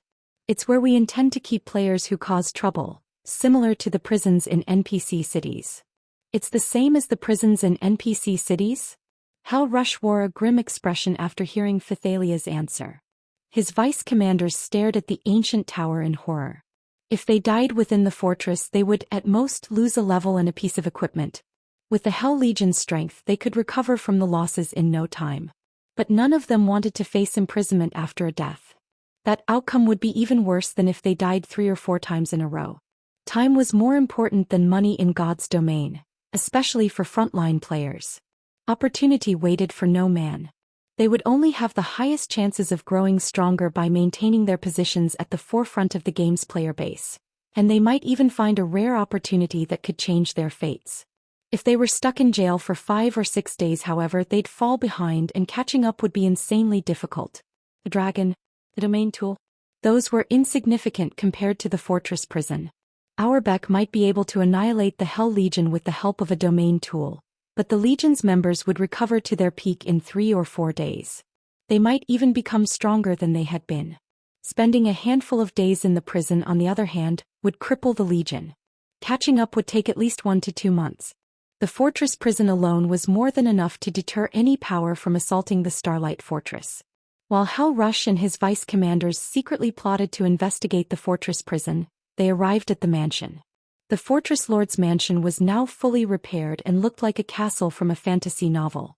An ancient, mysterious aura surrounded the castle, and the ambient mana within its vicinity was mesmerizing. There was simply no comparison between the mana here and the mana in the rest of the fortress. For a moment, Hal Rush and the others even had the urge to stay for the rest of their lives. "Guild leader Black Flame, may I know what business you have with us? If you'd like to discuss something, please get to the point." "I'm not fond of posturing and word games," Hal Rush told Shi Feng seriously. Hal Rush now had a good understanding of the Starlight Fortress's situation. In his opinion, capturing or causing a ruckus in the fortress was simply impossible for the various superpowers, including Netherworld Empire. He couldn't think of a reason that Shi Feng would specifically invite the Hell Legion to talk. "Now that you've seen the Starlight Fortress for yourselves, I'm sure you're quite interested in the fortress. I've asked you here to negotiate an alliance. Although I can't offer a temporary residence, I would like to offer Netherworld Empire's members a 40% discount on all basic expenditures within the Starlight Fortress," Shi Feng explained, chuckling.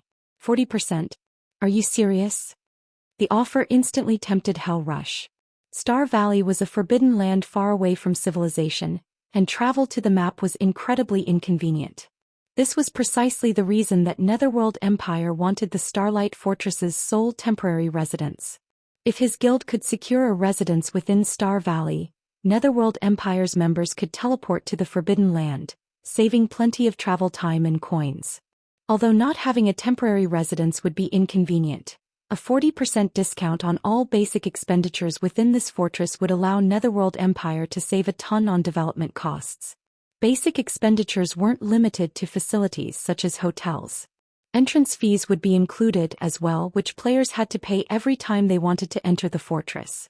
The discount wouldn't be a major issue if Netherworld Empire only wished to send a few hundred players, but if the guild sent thousands, a 40% discount could save them an astronomical amount of money. "Of course." Shi Feng nodded. "What do you need us to do?" Hal Rush asked. "Read latest chapters at Wuxia World. EU with the fortress prison, the Starlight Fortress's operations would be unshakable. Logically, Zero Wing and Divine Tribe shouldn't need Netherworld Empire's help to safeguard the fortress. I wish to borrow the entire Hell Legion for a mission," Shi Feng declared. "Borrow the Hell Legion?" Hal Rush stared at the swordsman in confusion. "What do you want us to do?" Zero Wing had already allied with Divine Tribe, which was a super first-rate guild and even stronger than some super guilds. It was no exaggeration to claim that Divine Tribe could deal with most matters in the West with relative ease. Zero Wing shouldn't need the Hell Legion's strength for anything. "It's nothing major. I only wish to enter Star Valley's God Mode regional dungeon to retrieve an item," Shi Feng stated calmly. Chapter 2479. Starlight's shocking transformation. Everyone was stunned when they heard Shi Feng's goal. None of them had ever thought he'd be crazy enough to enter Star Valley's God Mode regional dungeon. Not only was God Mode the highest difficulty for a regional dungeon in God's domain, but the dungeon in Star Valley was also a level 100+ regional dungeon. Although the dungeon had abundant resources to offer, it had dangers far beyond what current players faced in the outside world. A few superpowers had sent Tier 3 teams into the dungeon not long ago, but in the end, they had been forced to retreat after less than 30 minutes inside and lost half their members. After those losses, the various superpowers temporarily gave up on the dungeon. The dungeon wasn't only dangerous because of the extremely powerful monsters within, but because of its harsh environment. Once in the regional dungeon, players would face a much higher gravitational force. Even Tier 3 players struggled to move under such pressure. To make matters worse, the monsters that called the dungeon home had high combat standards. Guild leader Black Flame, I wish I could agree to your offer, but the Star Tomb is no place for current players. Our basic attributes may remain the same inside, but that place significantly limits our mobility.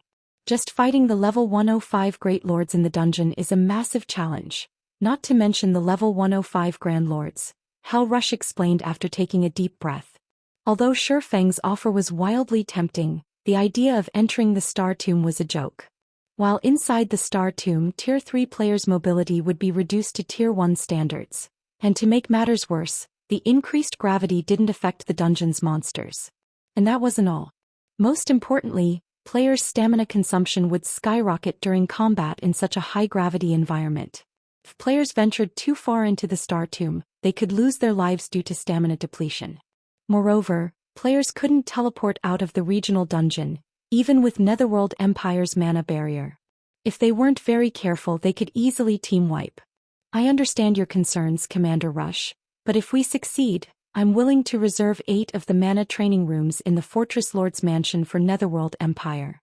Of course, we'll calculate the fees separately, Shi Feng informed his guest with a chuckle. I'm sure you've sensed how dense the mana is in the mansion, but the mana training rooms have even denser mana. Aside from securing various rare materials, there was another reason that Shi Feng had traveled to the Western continent. He wanted the Star of Light. Without the Star of Light, he had no chance of revitalizing the Tree of Life's withered main branch. The Star of Light was a legendary material that was only available on the Western continent. To be precise, it could only be found within the Star Tomb. Based on the information he had from the past, 3 of the Star Tomb's Stars of Light had dropped while players had explored the regional dungeon for the first time. With the Star Tomb untouched, this was the perfect opportunity to secure one for himself. If he missed this opportunity, his chances of obtaining the legendary material would be miserably low by the time he organized another expedition to the west. To enter the regional dungeon, players had to have reached Tier 3 at the very least. Players couldn't enter until then. Moreover, a 100-man team wouldn't be nearly enough to explore the dungeon. Shi Feng would need at least 500 players to pull off his plan. Unfortunately, organizing a team of 500 Tier 3 players would be incredibly difficult at this stage of the game. Thus far, only the 5 great super guilds could manage it. Hence, Shi Feng had asked Phythalia to invite Hell Rush to negotiate a deal. The mana training room? Hell Rush's eyes glowed when Shi Feng offered the additional benefit. When he had entered the Fortress Lord's Mansion, he had sensed the extraordinary mana within. It was by far the most mana-dense location he had ever visited. If Netherworld Empire's experts could train in the mansion, their efficiency would skyrocket.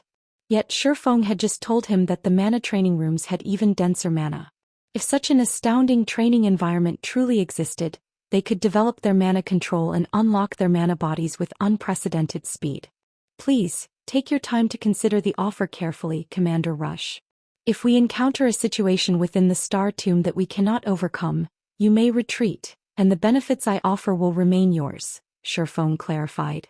Your offer will still stand? Hell Rush could not ignore the temptation. Then I agree. However, if my team risks annihilation, we will pull back immediately. If you can accept that condition, we're willing to work with you. Hell Rush wasn't sure what Shi Feng's goal was, but he couldn't afford to reject the offer. Mana was the root of all things on the Western continent, which the various powers desperately fought for. Since capturing the Starlight Fortress was now impossible, he had to aim for the next best thing, and the mana training rooms would allow his guild's experts to unlock their mana bodies far sooner. Once they did, Netherworld Empire would be able to surpass the two of the other 5 great super guilds based in the West when it came to experts with fully unlocked mana bodies. That won't be a problem, Shi Feng answered. He could sympathize with Hell Rush. The Star Tomb was, after all, a level 100+ God mode regional dungeon and as such far more dangerous than the outside world. The various superpowers had suffered severe losses to clear the Star Tomb during his previous life, and that was after they had formed the minimum 500-man teams. Luckily, the current Hell Legion would be more than enough for his purposes. His goal wasn't to explore all of the Star Tomb, just obtain a Star of Light. The Star of Light was a random drop in the Star Tomb, which meant that even the weakest monsters had a chance of dropping it. Raiding the dungeon's bosses wouldn't be necessary. Adventurer teams had claimed 3 of the regional dungeon's Stars of Light in the past, and all 3 teams had done so in the tomb's outer region.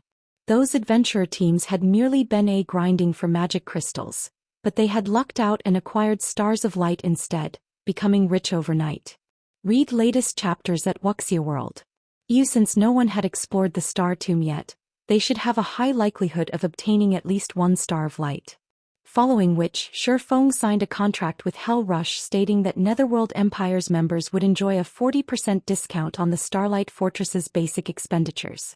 In addition, 8 of the Fortress Lord's mana training rooms would be reserved for the guild, with each costing 300 magic crystals per hour. In exchange, Shi Feng would have temporary command of the Hell Legion once they were inside the Star Tomb, and this would remain in effect until Shi Feng completed his task or the team encountered more trouble than they could handle. In addition, Netherworld Empire would dispatch experts to defend the Starlight Fortress alongside Zero Wing and Divine Tribe. Once they had signed the contract, the alliance between Zero Wing and Netherworld Empire was set in stone. Not long after, news of their partnership spread like the plague, reaching the various superpowers in no time at all. This ignited a commotion among the various superpowers that had aimed to take the Starlight Fortress. Chapter 2480, Starlight Fortress Unsealed. What did you say? The Hell Legion agreed? Impossible. The Hell Legion has 300 Tier 3 experts and every one of them is a lunatic. When the various superpowers received news of the Hell Legion's decision, they found it hard to believe. They had assumed the Starlight Fortress was doomed once the Hell Legion had gotten involved. Even if they didn't capture the fortress, they were sure to leave it in ruins. They were all familiar with what kind of team the Hell Legion was. It was a team of madmen. The Starlight Fortress might be impressive for its dragon guard, but after all was said and done, it only had 1 dragon. 1 dragon wasn't nearly enough to keep all 300 Hell Legion members in check. They weren't ordinary Tier 3 experts, and as long as they had a chance of victory, they'd repeatedly resurrect their members and assault the Starlight Fortress until only one side remained. This was why the various superpowers were so afraid of the Hell Legion. And yet, the situation had developed in such an unexpected way. The Hell Legion hadn't even started a decent battle, much less taken the fortress. The Legion had actually allied with the ruling power after a short discussion. Moreover, the Hell Legion had agreed to a partnership that didn't include shares of the fortress. The various superpowers' upper echelons even wondered if the reports were about the Hell Legion they knew so well. While the news spread, the various superpowers who had been preparing to assault the Starlight Fortress hesitated. They had only dared to target the Starlight Fortress because Netherworld Empire had expressed interest in capturing it. But now that the Super Guild had joined the fortress's ruling power, the situation had become disastrous for the various superpowers. These superpowers weren't afraid of Divine Tribe. The guild only had a few more Tier 3 experts than the rest of them. If they joined forces, however, they could easily outnumber Divine Tribe, and since the Starlight Fortress only provided players partial authority, capturing it would be child's play. But now that Netherworld Empire had allied with Divine Tribe, causing a scene in the fortress would be difficult and dangerous. Aside from the Legion members' individual strength, the Hell Legion had enough Tier 3 players that it could rival the total number in several superpowers. Including the dragon, how were the various superpowers supposed to cause enough chaos to take the fortress from Divine Tribe? Of course, these superpowers weren't willing to give up just yet. Although they knew that securing a share of the Starlight Fortress's profits was no longer possible, they still sent a large number of experts to investigate the situation within. The fortress benefits were related to too many of their interests, and they would jump at any opportunity to gain a fraction of what the Starlight Fortress had to offer. Meanwhile, in the Azure Chamber of Commerce's distant demonic silver mine, even the Hell Legion has failed? Xianxia muttered, stunned after reading her subordinate's report. She had already been astonished to learn that Shi Feng and Divine Tribe had cooperated to capture the Starlight Fortress. Then she had heard about the fortress's draconic resident. And now even the fearsome Hell Legion had compromised. If she hadn't known anything about Shi Feng's group, she would have assumed they belonged to some hidden superpower that developed in the Western continent's shadows. However, she knew more than a little about that group of players. Shi Feng had arrived on the Western continent with 9 companions, all members of Zero Wing. When they had arrived, Zero Wing hadn't had a single ally in the West. Yet not only had Shi Feng's group established a foothold in the West after only a few days, but they had even gained 2 powerful allies. The Azure Chamber of Commerce had spent over a month establishing itself in the East. The chamber had only made a place for itself in the Dark Hills, outside of the Fire Dragon Empire's border, after investing tons of resources and manpower in the endeavor. Moreover, the Azure had only accomplished its goal because it had gathered players and secured connections on the Eastern continent early in the game. If it hadn't, securing a foothold in the East would have taken much longer.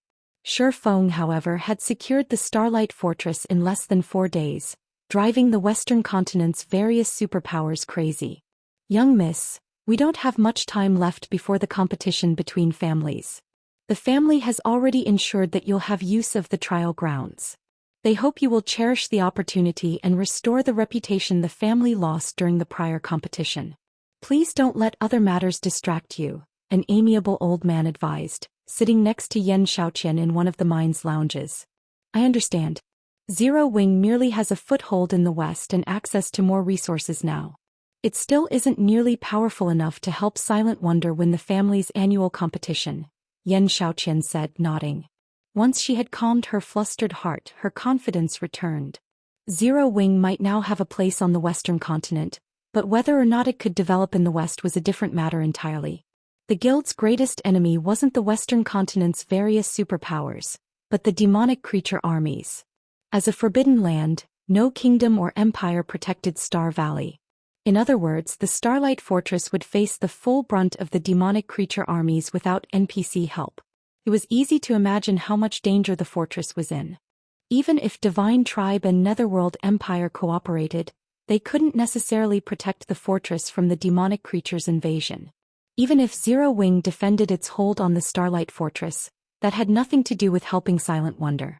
The guild's foundation in the West was newborn, and the Western continent's training grounds were superior to those in the East. In that case, young miss, we should go, the old man insisted. She nodded in response, but she couldn't help but gaze toward Star Valley.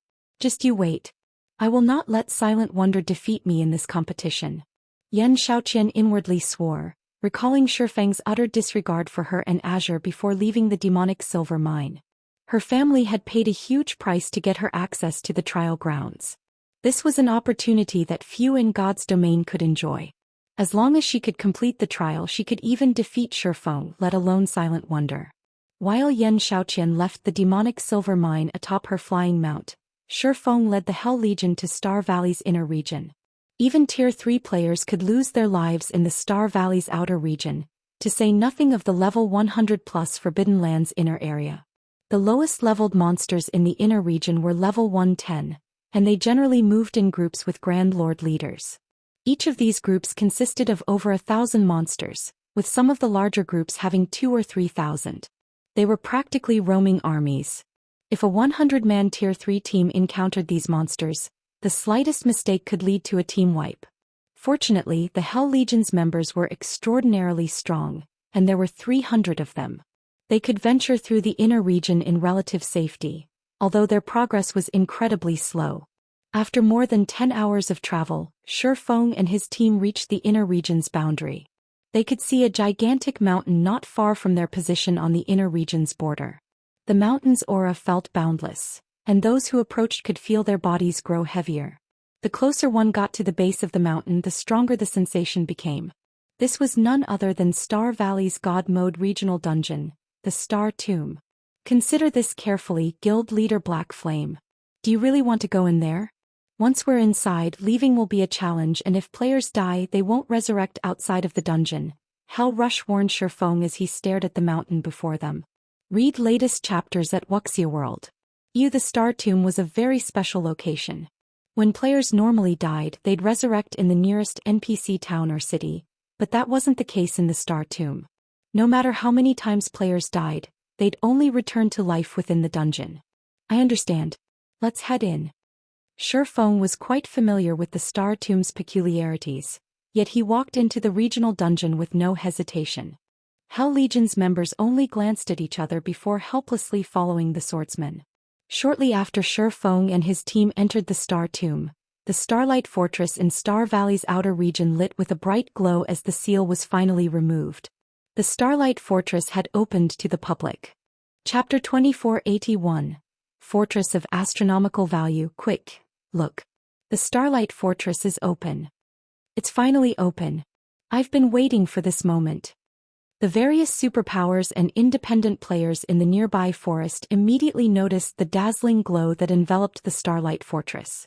They had been waiting for the fortress to open to the public, especially the independent players. They all had great expectations. Independent players were unaware of Netherworld Empire's agreement, but some of Divine Tribe's members had leaked information about the situation within the Starlight Fortress. When they finally got to see the fortress's many benefits, the various independent players caused an uproar. Aside from the fortress's mana-dense environment, which would help them quickly recover from exhaustion, the fact that they could improve their mana control just by visiting the fortress made it far more impressive than any NPC city on the Western continent. Furthermore, the Starlight Fortress was located within Star Valley. Now that they could enter the fortress, they could grind in the Forbidden Land, boosting their leveling speed and resource acquisition. Naturally, they couldn't miss the opportunity to set up a base of operations within the Starlight Fortress.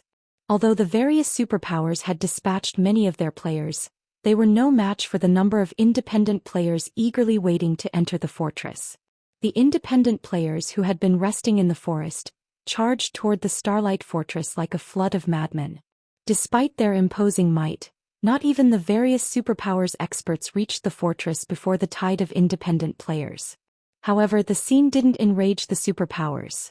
They were actually overjoyed to see it. I hadn't expected to find so many Tier 3 experts in the area.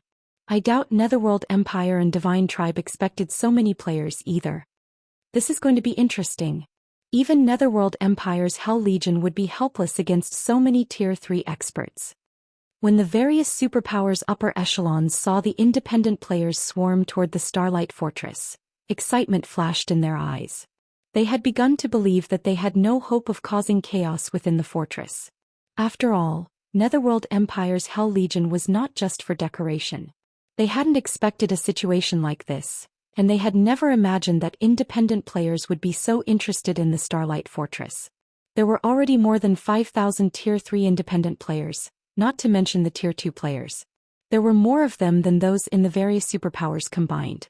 Even if Netherworld Empire went all out, they had no hope of defending the fortress against such a force, let alone Divine Tribe. Before the superpowers' upper echelons could celebrate, however, a dragon with silver scales flew out of the Starlight Fortress and landed beside the front gate, quietly observing the approaching horde of independent players. The excited independent players froze on the spot when they saw Auerbeck. None of them dared to move. The sudden development even stupefied the various superpowers watching from afar. They were talking about 5,000 Tier 3 experts. And yet, every one of them acted like a mouse before a cat. Of course, the various superpowers experts could sympathize. Auerbeck's aura was just that frightening. Even from far away, they felt as if the weight of a mountain had rested on their shoulders.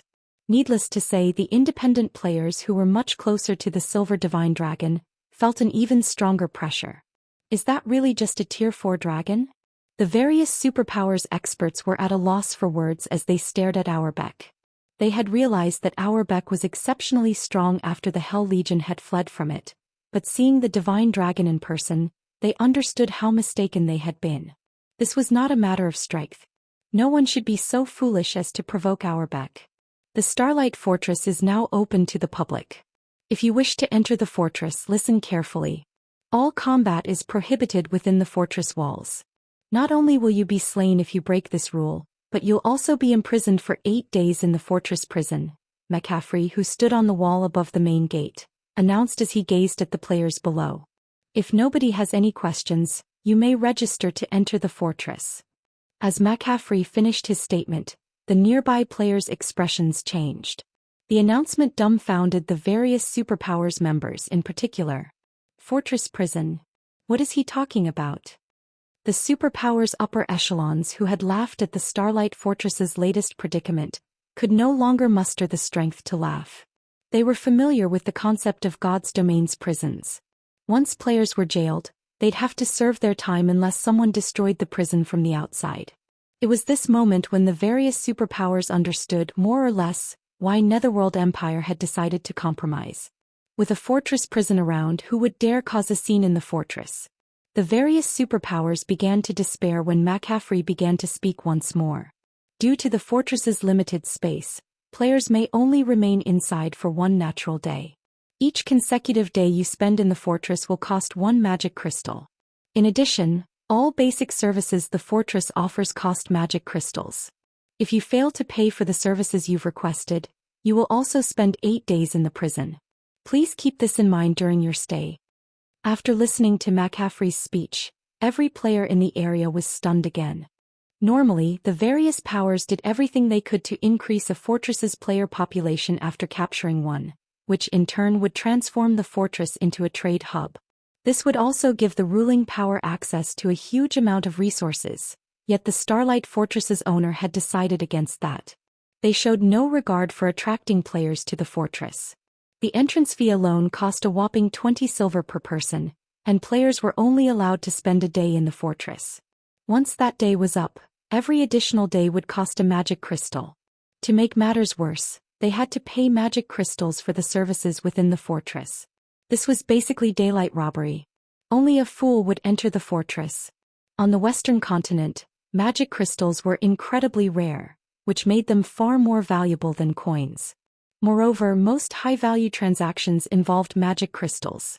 Tier 2 experts would be fortunate to earn 3 or 4 magic crystals per day, and Tier 3 experts only earned around a dozen. After deducting daily expenses, they'd be lucky if they kept half of their remaining magic crystals.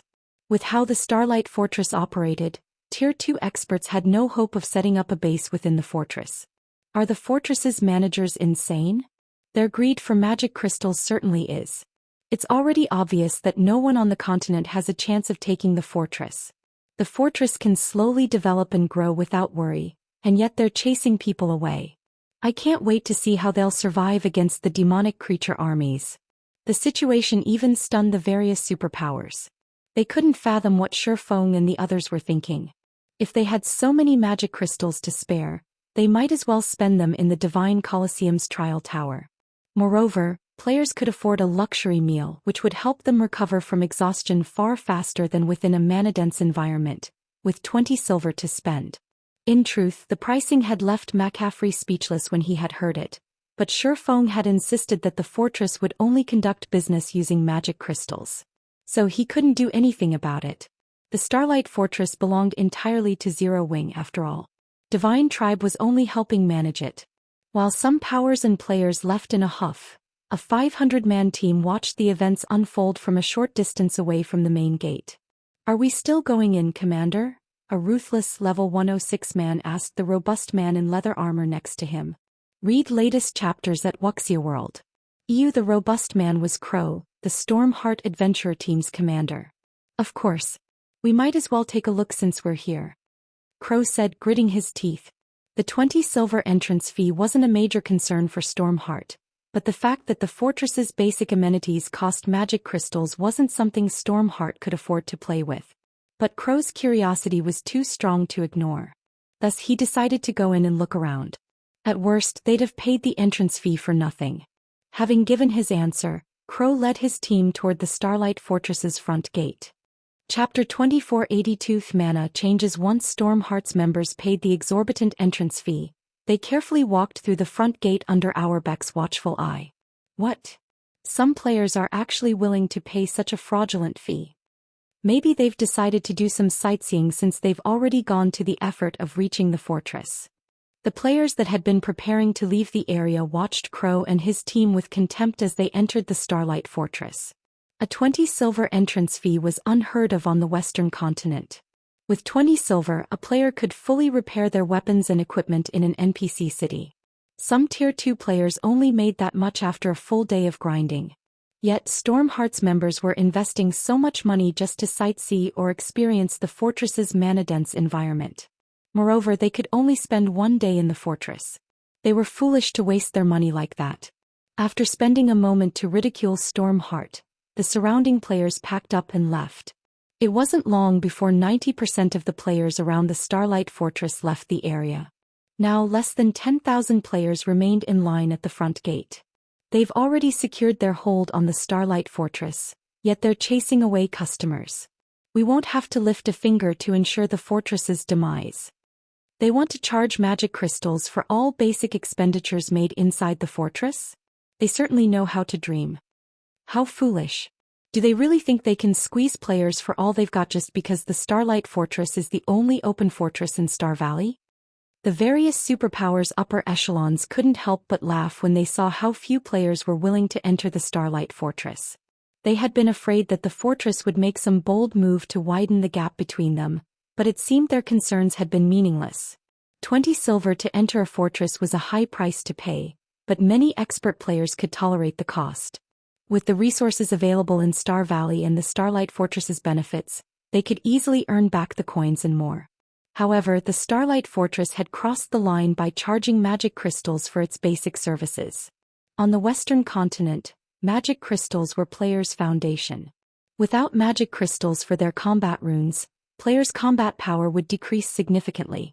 Unfortunately, as luck would have it, magic crystals were painfully rare in the West. Obtaining a single magic crystal was a challenge. If it weren't so difficult, the continent's various powers wouldn't fight so desperately over or veins that had a chance of producing magic crystals. Although players could obtain magic crystals by grinding in Star Valley, it wasn't easy. Star Valley was still a level 100 plus forbidden land and far more dangerous than other maps where magic crystals dropped. If a player decided to focus their development around the fortress, they'd only be cheap labor for the ruling power. Only a fool would accept that burden. Following which, the various superpowers' upper echelons commanded their teams to turn around and leave. They had no intention of entering the Starlight Fortress. They had learned of the fortress's situation from the spies they had planted in Divine Tribe before the Starlight Fortress had opened to the public. They had no reason to enter the fortress to verify the reports. They'd only be handing over their hard-earned coins by doing so. McCaffrey felt frustrated as he watched so many players walk away from his position on the fortress's wall. Those players were potential money and resources. Shi Feng could have easily transformed the Starlight Fortress into a prosperous trade hub by lowering his prices, yet he had insisted on charging magic crystals for all basic services. That condition alone had deterred the majority of players from visiting the fortress. While the various superpowers walked away from the Starlight Fortress, the Stormheart Adventurer team had made it inside. So, this is the Starlight Fortress? The mana density is so high. It's no wonder why the entrance fee is so exorbitant. This environment is certainly worth the price. Stormheart's members were mesmerized when they sensed the ambient mana within the Starlight Fortress. They were not members of the various superpowers, just independent players. Even if they were a part of a top adventurer team, they could only get their hands on limited resources. The resources Stormheart possessed couldn't even compare to that of first-rate guilds. Needless to say, they didn't have access to mana-abundant locations either. They had to rely on their exceptional talent and hard work to develop slowly. We'll only be able to rest here from time to time. We can't afford to go bankrupt, the ruthless man beside Crow said as he glanced at the pricing boards outside the nearby hotels. Even in NPC kingdoms and Empire's capital cities, the most expensive, luxurious hotel room only cost 10 silver per night. However, not only were the hotel rooms in the Starlight Fortress small, but they were also astonishingly expensive. A room actually cost 1 magic crystal per night. Their team currently had 500 players. If they rented hotel rooms for the night, they'd have to pay a total of 500 magic crystals. The rest of Stormheart's members could only nod in agreement. Not even first-rate guilds could afford such a costly expenditure, let alone Stormheart. Only superpowers would have the funds to rent these hotel rooms. Wait. The mana here is different somehow. A Tier 3 female elementalist suddenly spoke up. Different. Curious, the ruthless man began to pay more attention to the mana around him, but he failed to find anything unusual about it. How is it different? No. She's right. Crow exclaimed. To be precise, this area has different types of elemental mana. I can sense the 3 supreme elements, and the mana is growing even denser, the female elementalist explained. Ordinary Tier 3 experts would likely struggle to sense the differences in the ambient mana, but she had a special mana legacy, which allowed her to notice the minute oddity. The 3 supreme elements? The ruthless man was stunned. Excitedly he asked, doesn't that mean that this fortress's environment is similar to the environment of ancient times? Experts constantly researched and tried to understand more about God's domain's current affairs and history every day. The information hid many opportunities, and for independent players and adventurer teams who lacked resources, this was one of the few reliable ways to encounter fortuitous opportunities. Naturally, Stormheart and its members were no exception.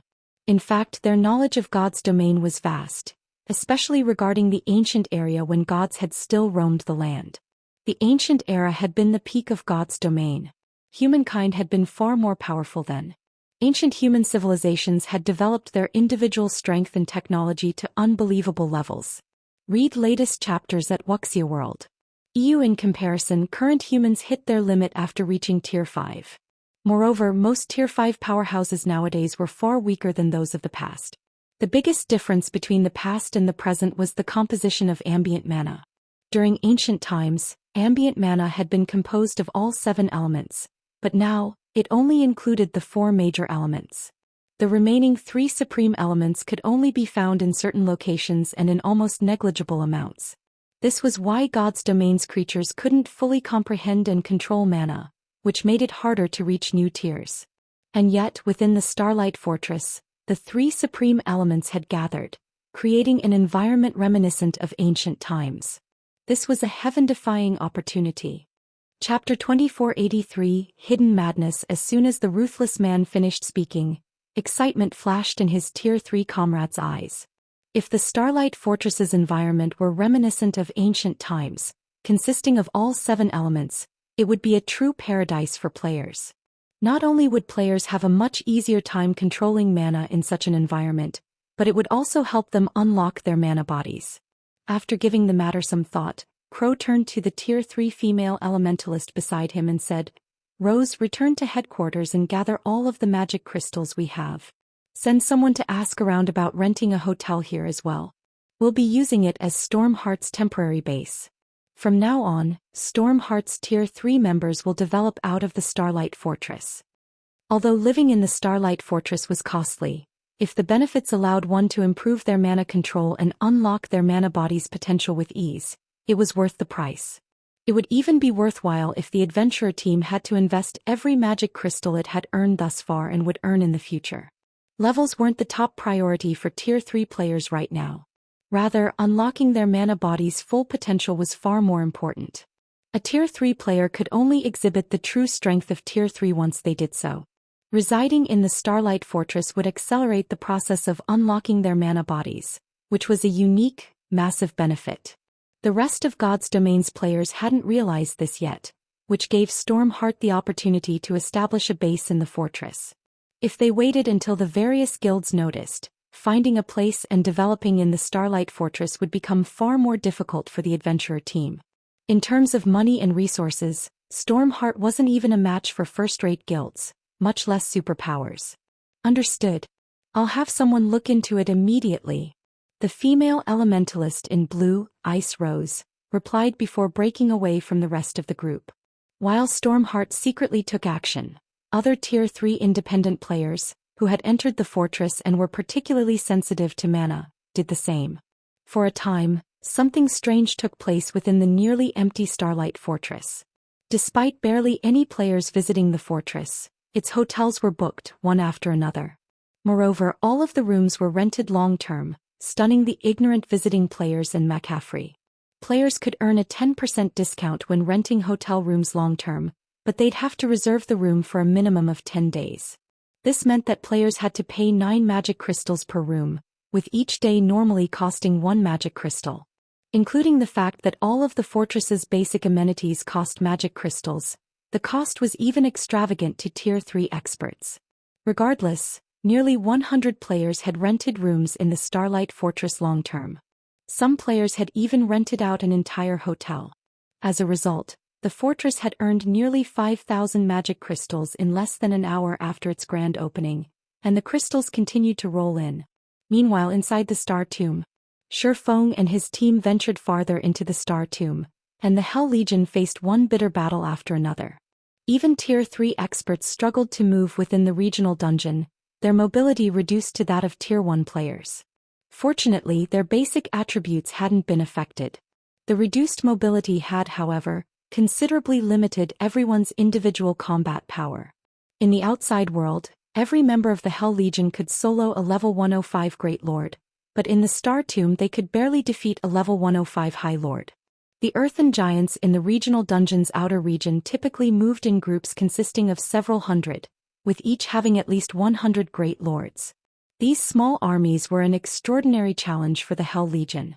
Every time they encountered a group of monsters, the Legion spent over an hour to defeat them, and once the battle was over they had to retrieve their tents to recover their lost stamina. If they didn't take the time to rest, their chances of defeating the next monster army would plummet. Naturally, this slowed their leveling speed to a crawl. However, the Hell Legion members had to admit that the God Mode regional dungeon was a wonderful location. Not only was the monsters' drop rate impressive, but the loot they acquired was top quality as well. One would have to slay Grand Lords for the slightest chance of obtaining secret silver weapons and equipment in the outside world, but in the Star Tomb they could slay Great Lords to acquire the same ranked items. Furthermore, the dungeon's Great Lords had a chance of dropping level 105 secret silver set equipment. After over 20 hours of battle in the Star Tomb, the Hell Legion had completed 2 secret blue sets and 1 thorn set. The secret blue set was a set equipment for magical classes, while the thorn set catered to plate armor classes. Although both were only 6-piece level 105 secret silver set equipment, they were definitely considered top tier in an era when most guild experts hadn't yet reached level 105, even the Hell Legion's members coveted the set equipment. Although the weakest piece of equipment among them was level 105 secret silver rank, with a few players having level 105 fine gold and dark gold equipment, the benefits of a complete secret silver set equipment were slightly greater than the items they currently wore. If they were willing to part with the set equipment, they could easily demand astronomical prices. Star Tomb's monsters also dropped plenty of magic crystals and mana stones. The Legion had even acquired 3 combat techniques and Tier 2 skill books. Unfortunately, the Hell Legion had entered an agreement with Shi Feng before they had entered the regional dungeon. Since Shi Feng had employed the Legion for this expedition, all loot they acquired would belong to him. The Hell Legion would only gain EXP within the dungeon. Guild leader Black Flame, we found the path to the Star Tomb's second floor ahead, Hell Rush reported, gesturing to a massive tunnel not far from the team. The monsters in the area are too concentrated, however, and there are a few Grand Lords in the mix. Pushing past them is impossible. I'm afraid we'll be limited to this area. The Star Tomb's interior had a similar structure to a tower, separated into multiple floors. Each floor was the size of a level 15 map, and the outside world was more difficult to clear than the last. As players ascended, they'd also be subjected to higher gravitational force. None of the various superpowers had made it past the central area of the Star Tomb's first floor, near the passage to the second. Reaching the second floor proved almost impossible for current players. To make matters worse, players couldn't use summoning tools or war weapons in the Star Tomb. They couldn't even activate their berserk skills. Combined with the intense gravitational force, the Hell Legion was limited to taking on a few dozen Great Lords and a Grand Lord at a time. If the Legion tried to take on 3 or 4 Grand Lords at once, they'd be eliminated. They wouldn't even have the chance to flee. With their suppressed movement speed, they were considerably slower than the Earthen Giants. Their only option for survival was to slay the monsters. That won't do. Our goal is on the Star Tomb's second floor, Shi Feng said, shaking his head. The Star Tomb had a total of 11 floors, and the first couldn't even be considered the outer region's outer area. They'd barely make it to the dungeon's outer region once they made it to the second floor, and they'd only have a chance of securing a star of light by slaying the monsters in that area. It's not that we don't want to reach the second floor, guild leader Black Flame, we just can't make it that far. If we start a fight near the tunnel, we'll attract all of the earthen giants in the area. Not only will we have to face nearly 1,000 earthen giants, but there are also 5 Grand Lords. We're no match for them with our current combat power, Hell Rush explained. The various superpowers had tried to reach the second floor as well, but even after trying various methods, none had succeeded. The 5 Grand Lords were especially challenging. Even a 1,000-man Tier 3 team would struggle to defeat them, much less 300 Tier 3 experts. Rest assured, Commander Rush. I can't make any promises regarding the rest of the earthen giants, but you can leave the Grand Lords to us, Shi Feng said, chuckling as he gave the 8-meter-tall earthen giants an anticipatory look. You'll deal with them? Hell Rush swept his gaze across Shi Feng and his companions. Their team only included 10 of Zero Wing's members, and although he hadn't seen these players fight yet, he recognized that they all had extraordinary combat power. If these 10 players worked together, they might be able to take on a Grand Lord-ranked earthen giant by themselves. Unfortunately, 5 Grand Lords guarded the passage ahead.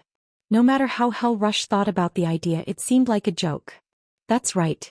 Do you think you and your legion can take out the rest of the monsters? Shi Feng asked, nodding. If you can stop the Grand Lords, the rest won't be a problem, Hell Rush said, flashing a confident grin. But are you sure that you can defeat the 5 Grand Lords? Read latest chapters at Wuxia World. Don't worry about them. Shi Feng then turned to Yan Tianxing and the others and asked, you guys can deal with the Grand Lords, right? No problem. Leave it to us. After watching the Hell Legion, we've been itching for a fight, Yan Tianxing replied with a wide smile. Alright, let's lure the 5 monsters away from the rest of the group first then, Shi Feng decided. 5 of his companions then walked away before charging at the 5 Grand Lords guarding the tunnel. They're just going to do it? Are they insane? Watching Yan Tianxing and the others rush ahead without waiting for the Hell Legion, Hell Rush was dumbfounded. Chapter 2484, Unlocked Mana Body. Hell Rush wasn't the only one dumbfounded. The rest of Hell Legion's resting members were stunned as they watched the 5 Zero Wing members charge toward the Grand Lords. There were nearly 1,000 earthen giants near the passage, and the weakest was a level 109 High Lord. There were over 100 Great Lords as well, and if they surrounded a 100-man Tier 3 team, the players would be done for. The earthen giants weren't affected by the Star Tomb's gravitational force, and thus, both their movement and attack speeds were higher than Tier 3 players. As a result, players had to rely on their basic attributes to block the earthen giants' attacks and their techniques to minimize the damage. The Hell Legion could only take on 3 or 4 earthen giants at one time. Even if they had superior combat standards, they wouldn't be able to face a larger group and emerge from the battle unscathed. Yet Yan Tianxing and his 4 comrades charged towards so many of these monsters with no hesitation. Just as Hell Rush came to his senses and turned to tell Shi Feng to stop his players, what he saw next left him flabbergasted. Yan Tianxing, Fire Dance, Aqua Rose, Violet Cloud, and Eloafe were simply too fast. Despite the Star Tomb's painful gravitational force, those 5 players closed the distance of several hundred yards in 5 seconds, reaching the monsters guarding the tunnel. Impossible. How are they so fast? Did they find a bug? All of the Hell Legion's members were surprised and confused by Yan Tianxing and his party's movement speed. Even with superior basic attributes, attaining such speed in this environment should be impossible. The increased gravitational force had a massive impact on players' speed. Even if a Tier 2 player had double or triple their basic attributes, the Star Tomb's gravitational force wasn't something that could simply be overcome. The Hell Legion's members even suspected that reaching Tier 4 would only boost their speed to the Tier 2 standard. And yet, Yan Tianxing's group moved as easily as they did outside of the regional dungeon. It was unbelievable. Wait, why is the mana around them so dense? Hell Rush watched Yan Tianxing's group carefully for a moment, and a thought popped in his mind. Could they have already unlocked their mana bodies? Even as he wondered if it were possible, he found the idea laughable. Most of the various superpowers experts hadn't even begun to unlock their mana bodies, much less to their full potential. The Hell Legion member who had progressed the furthest had only unlocked 20% of their mana body.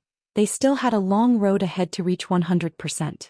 They'd likely need 1 or 2, perhaps even 4 or 5, months to accomplish the task. One couldn't simply unlock their mana body's full potential overnight. Players would have to continuously try to understand and control their mana bodies, starting the process from the very beginning. Hence it was a long and arduous process. However, the mana surrounding Yan Tianxing's group was so strong that it puzzled Hell Rush. Thus far, Yan Tianxing and the others hadn't participated in any of their battles, so Hell Rush hadn't noticed anything different about the mana around them. He had assumed that they used some special weapon or equipment piece that made the mana around them so dense. Now that these players were on the move, however, the mana around them grew denser, and it wasn't a result of attracting ambient mana. Rather, this mana felt as if it originated from the players. Before Hell Rush could shake the thought, however, Yan Tianxing and his companions reached their targets. Earthen Chieftain, Elemental Creature, Grand Lord, Level 112 HP 330, 000, 000/330, 000, An Earthen Chieftain was already an incredibly tough monster in the outside world. Elemental creatures had high magic resistance after all, and the Earthen Chieftain's body was composed of solid stone, which gave it a defense that could rival inferior dragons. There was also the fact that the Earthen Chieftain's HPs were so high. A 100-man team with 30 Tier 3 players would struggle to raid an Earthen Chieftain in the outside world at this stage of the game, and every team of that caliber was considered first-rate in God's domain. Ordinary powers didn't even have enough experts to form such a team. The instant Fire Dance reached her Earthen Chieftain, the Grand Lord, which had long since detected the assassin, raised its fist and slammed it down on her. The Earthen Chieftain was 8 meters tall, and its fists were as massive as boulders. Watching its fist descend toward Fire Dance was like watching a small mountain fall on her. There was no way she could dodge the attack, she'd have to block it. Finally, I can test my mana body's strength properly. A hint of excitement flashed in Fire Dance's eyes as the Grand Lord's fist fell. She immediately unsheathed 1,000 transformations, countering the Earthen Chieftain's attack with a normal strike. When she had emerged from the Legacy Gate, she had only been a small step away from unlocking her mana body's full potential, and after using the Legacy Room she had resolved that issue. She had spent some time experimenting with her mana body, finally unlocking its potential to 100% a day ago. However, she had been busy with the Starlight Fortress's matters and hadn't had time to test out her mana body. Now that she had the perfect opportunity to so, she wouldn't waste it by relying on her more powerful skills. Is she insane? She's only an assassin, yet she's trying to tough it out? The Hell Legion's members thought Fire Dance was overestimating her strength when she hadn't used a skill to dodge the Grand Lord's attack. With her speed, evading the blow shouldn't be hard. She was a Void Realm expert after all. She should have recognized the Earthen Chieftain's attack trajectory immediately. And yet the assassin was trying to counter the Earthen Chieftain's blow. She had to be suicidal. Boom. The sound of an explosion echoed throughout the area and the ground trembled. The impact's shockwave threw dust into the air. Once the dust settled, the scene before the Hell Legion's members stunned them. She blocked it. An assassin, a class known for its speed, had successfully blocked the Earthen Chieftain's attack. Crap. She actually blocked it. Is she really an assassin? The Hell Legion members felt their worldview crumble when Fire Dance had emerged from the exchange without injury. Not even Thunder Beast, who had the highest strength of any Hell Legion member, would be a match for a monster like the Earthen Chieftain. He'd have to rely on the Legion's healers to tank the Grand Lord. And yet, Fire Dance had countered the attack without taking any damage. Sure enough, an unlocked peak gold mana body is amazing. Even a normal attack is so powerful. If she can learn a mana technique, she'll likely be able to solo mythics. When Shi Feng saw Fire Dance dominate the Earthen Chieftain, he couldn't help his desire to unlock his own mana body. God's Domain's players would only be considered true experts once they had unlocked their mana body's full potential. If they didn't, they'd only be considered pseudo-experts, even after reaching Tier 4. Take the Star Tomb for example. If players entered the dungeon without fully unlocking their mana bodies, they'd struggle against the regional dungeon's suppression. Hence, the first thing all experts needed to do upon reaching Tier 3 was unlock their mana bodies. Levels and tiers had to be set aside. Until they succeeded, they wouldn't even qualify to explore God's domain. Read latest chapters at Wuxia World. While Shi Feng admired Fire Dance's display, the assassin used shadow steps to appear behind the Earthen Chieftain. It's my turn. Fire Dance raised 1,000 transformations, aiming for the back of the Grand Lord's head. Pursuit strike. Darkness immediately surrounded Fire Dance. -424,538. A damage of over -400,000 appeared above the Earthen Chieftain's head, and silence fell over the Hell Legion. Chapter 2485 Inhuman Battle. Over 400,000 damage. Is she even human? Every member of the Hell Legion wondered if they were hallucinating when they saw the bright red numbers above the Earthen Chieftain's head. For a moment they even wondered if Fire Dance was an NPC disguised as a player. Even they, experts who stood at the pinnacle of God's domain, could barely cause over -70,000 damage to the Earthen Giants with Tier 3 skills and spells. Hell Rush, one of the Legion's strongest players, could only deal around -150,000. These monsters' ridiculously high defense and magic resistance could practically rival archaic species of the same rank.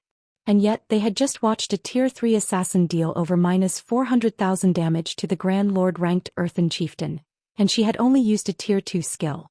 Even at Tier 3, assassins didn't have many options for raising their attack's power. Most of their skills focused on speed, increasing their total DPS. But Fire Dance had obliterated what they had known about the class. How could she even be considered an assassin with that kind of raw power? She was even more of a berserker than actual berserkers. Before the Hell Legion members could recover from their shock, Xianxia and the other 3-0 wing experts started their battles with their own Earthen Chieftains. Xianxia effortlessly evaded his Grand Lord's straightforward attack, circling to the Grand Lord's back. He then brandished his daggers and sent several beautiful silver arcs slicing into the Earthen Chieftain's back. -134,324. -274,543. -133,645. A series of damages appeared above the Earthen Chieftain's head, and although each of his hits didn't deal as much damage as Fire Dance's, the total amount was frightening. Meanwhile, Aqua Rose, Violet Cloud and Lo Fei, all magical class players, caused an even greater commotion. As soon as Aqua Rose finished her spell's incantation, a towering tidal wave manifested before her, devouring the Earthen Chieftain and several dozen Earthen Giants nearby. In one move, Aqua Rose heavily injured the Earthen Giants and Earthen Chieftain, which boasted high magic resistance. She also dealt over 1,000,000 damage to each of them. Meanwhile, Lo Fei summoned 5 flaming meteors, casting them down on her Earthen Chieftain. 3 meteors. As each meteor struck the ground, the dungeon's first floor trembled violently. By the time all 5 had landed, they had created a crater that was over 100 meters wide and 10 meters deep around the Grand Lord. Of the 3 Earthen Chieftains that faced these magical class players, however, Violet Cloud's target was in the worst state. 300 shadow blades danced around the Grand Lord, each with enough force to make the monster stumble. When all 300 attacked as one, the outcome could only be described as a tragedy. How does Zero Wing have so many monstrous players? At this point, every member of the Hell Legion believed that Xianxia's party could slay the 5 Earthen Chieftains, let alone keep them distracted. They only might need some time to defeat the monsters. Even so, their combat power was astonishing. The 5-0 wing experts single-handedly suppressed the Star Tomb's Grand Lords, and not one of them was an MT. Guild leader Black Flame, have they fully unlocked their mana bodies? Hell Rush could not help but ask as he watched Fire Dance and the others fight. He couldn't think of any other reason that would allow those 5 players to display such incredible speed and power. Not even the various super guilds experts had unlocked their mana bodies' full potential. All of them were still exploring. It hadn't been long since these experts had reached Tier 3 after all. All 5 have reached 100% of their mana body's potential, Shi Feng confirmed with a nod. He had no intention of hiding the fact, nor could he. He couldn't explain away the strength Xianxia and the other 4 displayed as higher basic attributes. Even if they had double or triple their basic attributes, they wouldn't exhibit such impressive combat power. Players could only accomplish this feat by unlocking their mana body's full potential.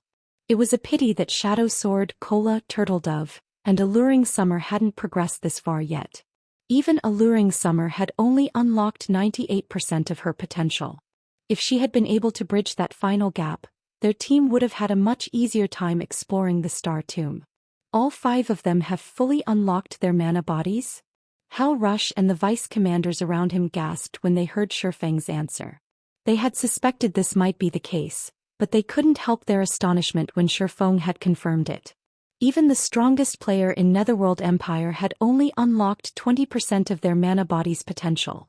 They'd still need another month or 2 to reach 100%.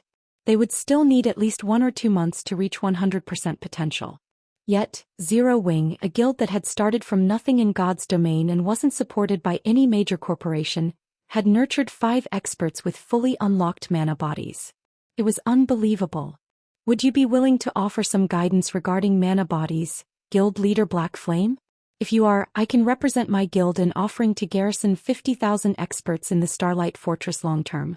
Netherworld Empire will also supply Zero Wing with various rare materials from the Western continent. Hal Rush proposed, trying to contain his excitement. Everyone's mana body was different, and players would gain very little from others' experiences. But the fact that Zero Wing had nurtured 5 experts with fully unlocked mana bodies proved that it could help players accomplish the feat. Anyone that said otherwise was either lying or a fool. Players would see huge differences in their accomplishments, depending on how soon they unlocked their mana body's potential. The difference between the combat power Zero Wing's members displayed and that of the Hell Legion made that much obvious. After Hal Rush presented his offer and request, the rest of his comrades grew restless, watching Shi Feng. They all wanted to hear his answer. Before this, they hadn't realized how effective a fully unlocked mana body would be on one's combat power, but after seeing Yen Tianxing and his companions' performance, they were sure of one thing. Tier 3 players that hadn't unlocked their mana bodies were pests in comparison. Many of the Hell Legion's members had just as high combat standards as Fire Dance and the others, but if they had to fight any of those 5 players, they'd refuse. The difference between their overall combat power was like the difference between heaven and earth. They even suspected that Fire Dance and her party could take on 30 Hell Legion members simultaneously. Read latest chapters at Wuxia World. The more Hell Legion's experts thought about it, the more restless they became. Rather than their earlier prideful attitude, they all watched Shi Feng with anticipation and hunger. Weapons and equipment were secondary concerns for experts like them. Their individual strength was far more important. In fact, they had joined their guild in the pursuit of greater strength. Don't worry about the 50,000 experts, Shi Feng dismissed the offer. He could not help but shake his head and chuckle when he saw everyone's eager looks. Offering guidance for unlocking your mana bodies isn't necessarily impossible, but in exchange I'd like Netherworld Empire to help me with another matter. In exchange I will offer some advice. Although I cannot help all of you unlock your mana body's full potential in a short time, I can help you complete the task with a little more speed. Hal Rush had to calm his heart again when Shi Feng had agreed. He responded immediately, Guild Leader Black Flame, please state your demands. If I have the authority to agree to them, I can do so on my guild's behalf. It's very simple. I need 1 month. I want Hell Legion under my command for 1 full month. Shi Feng raised a finger and swept his gaze across the Hell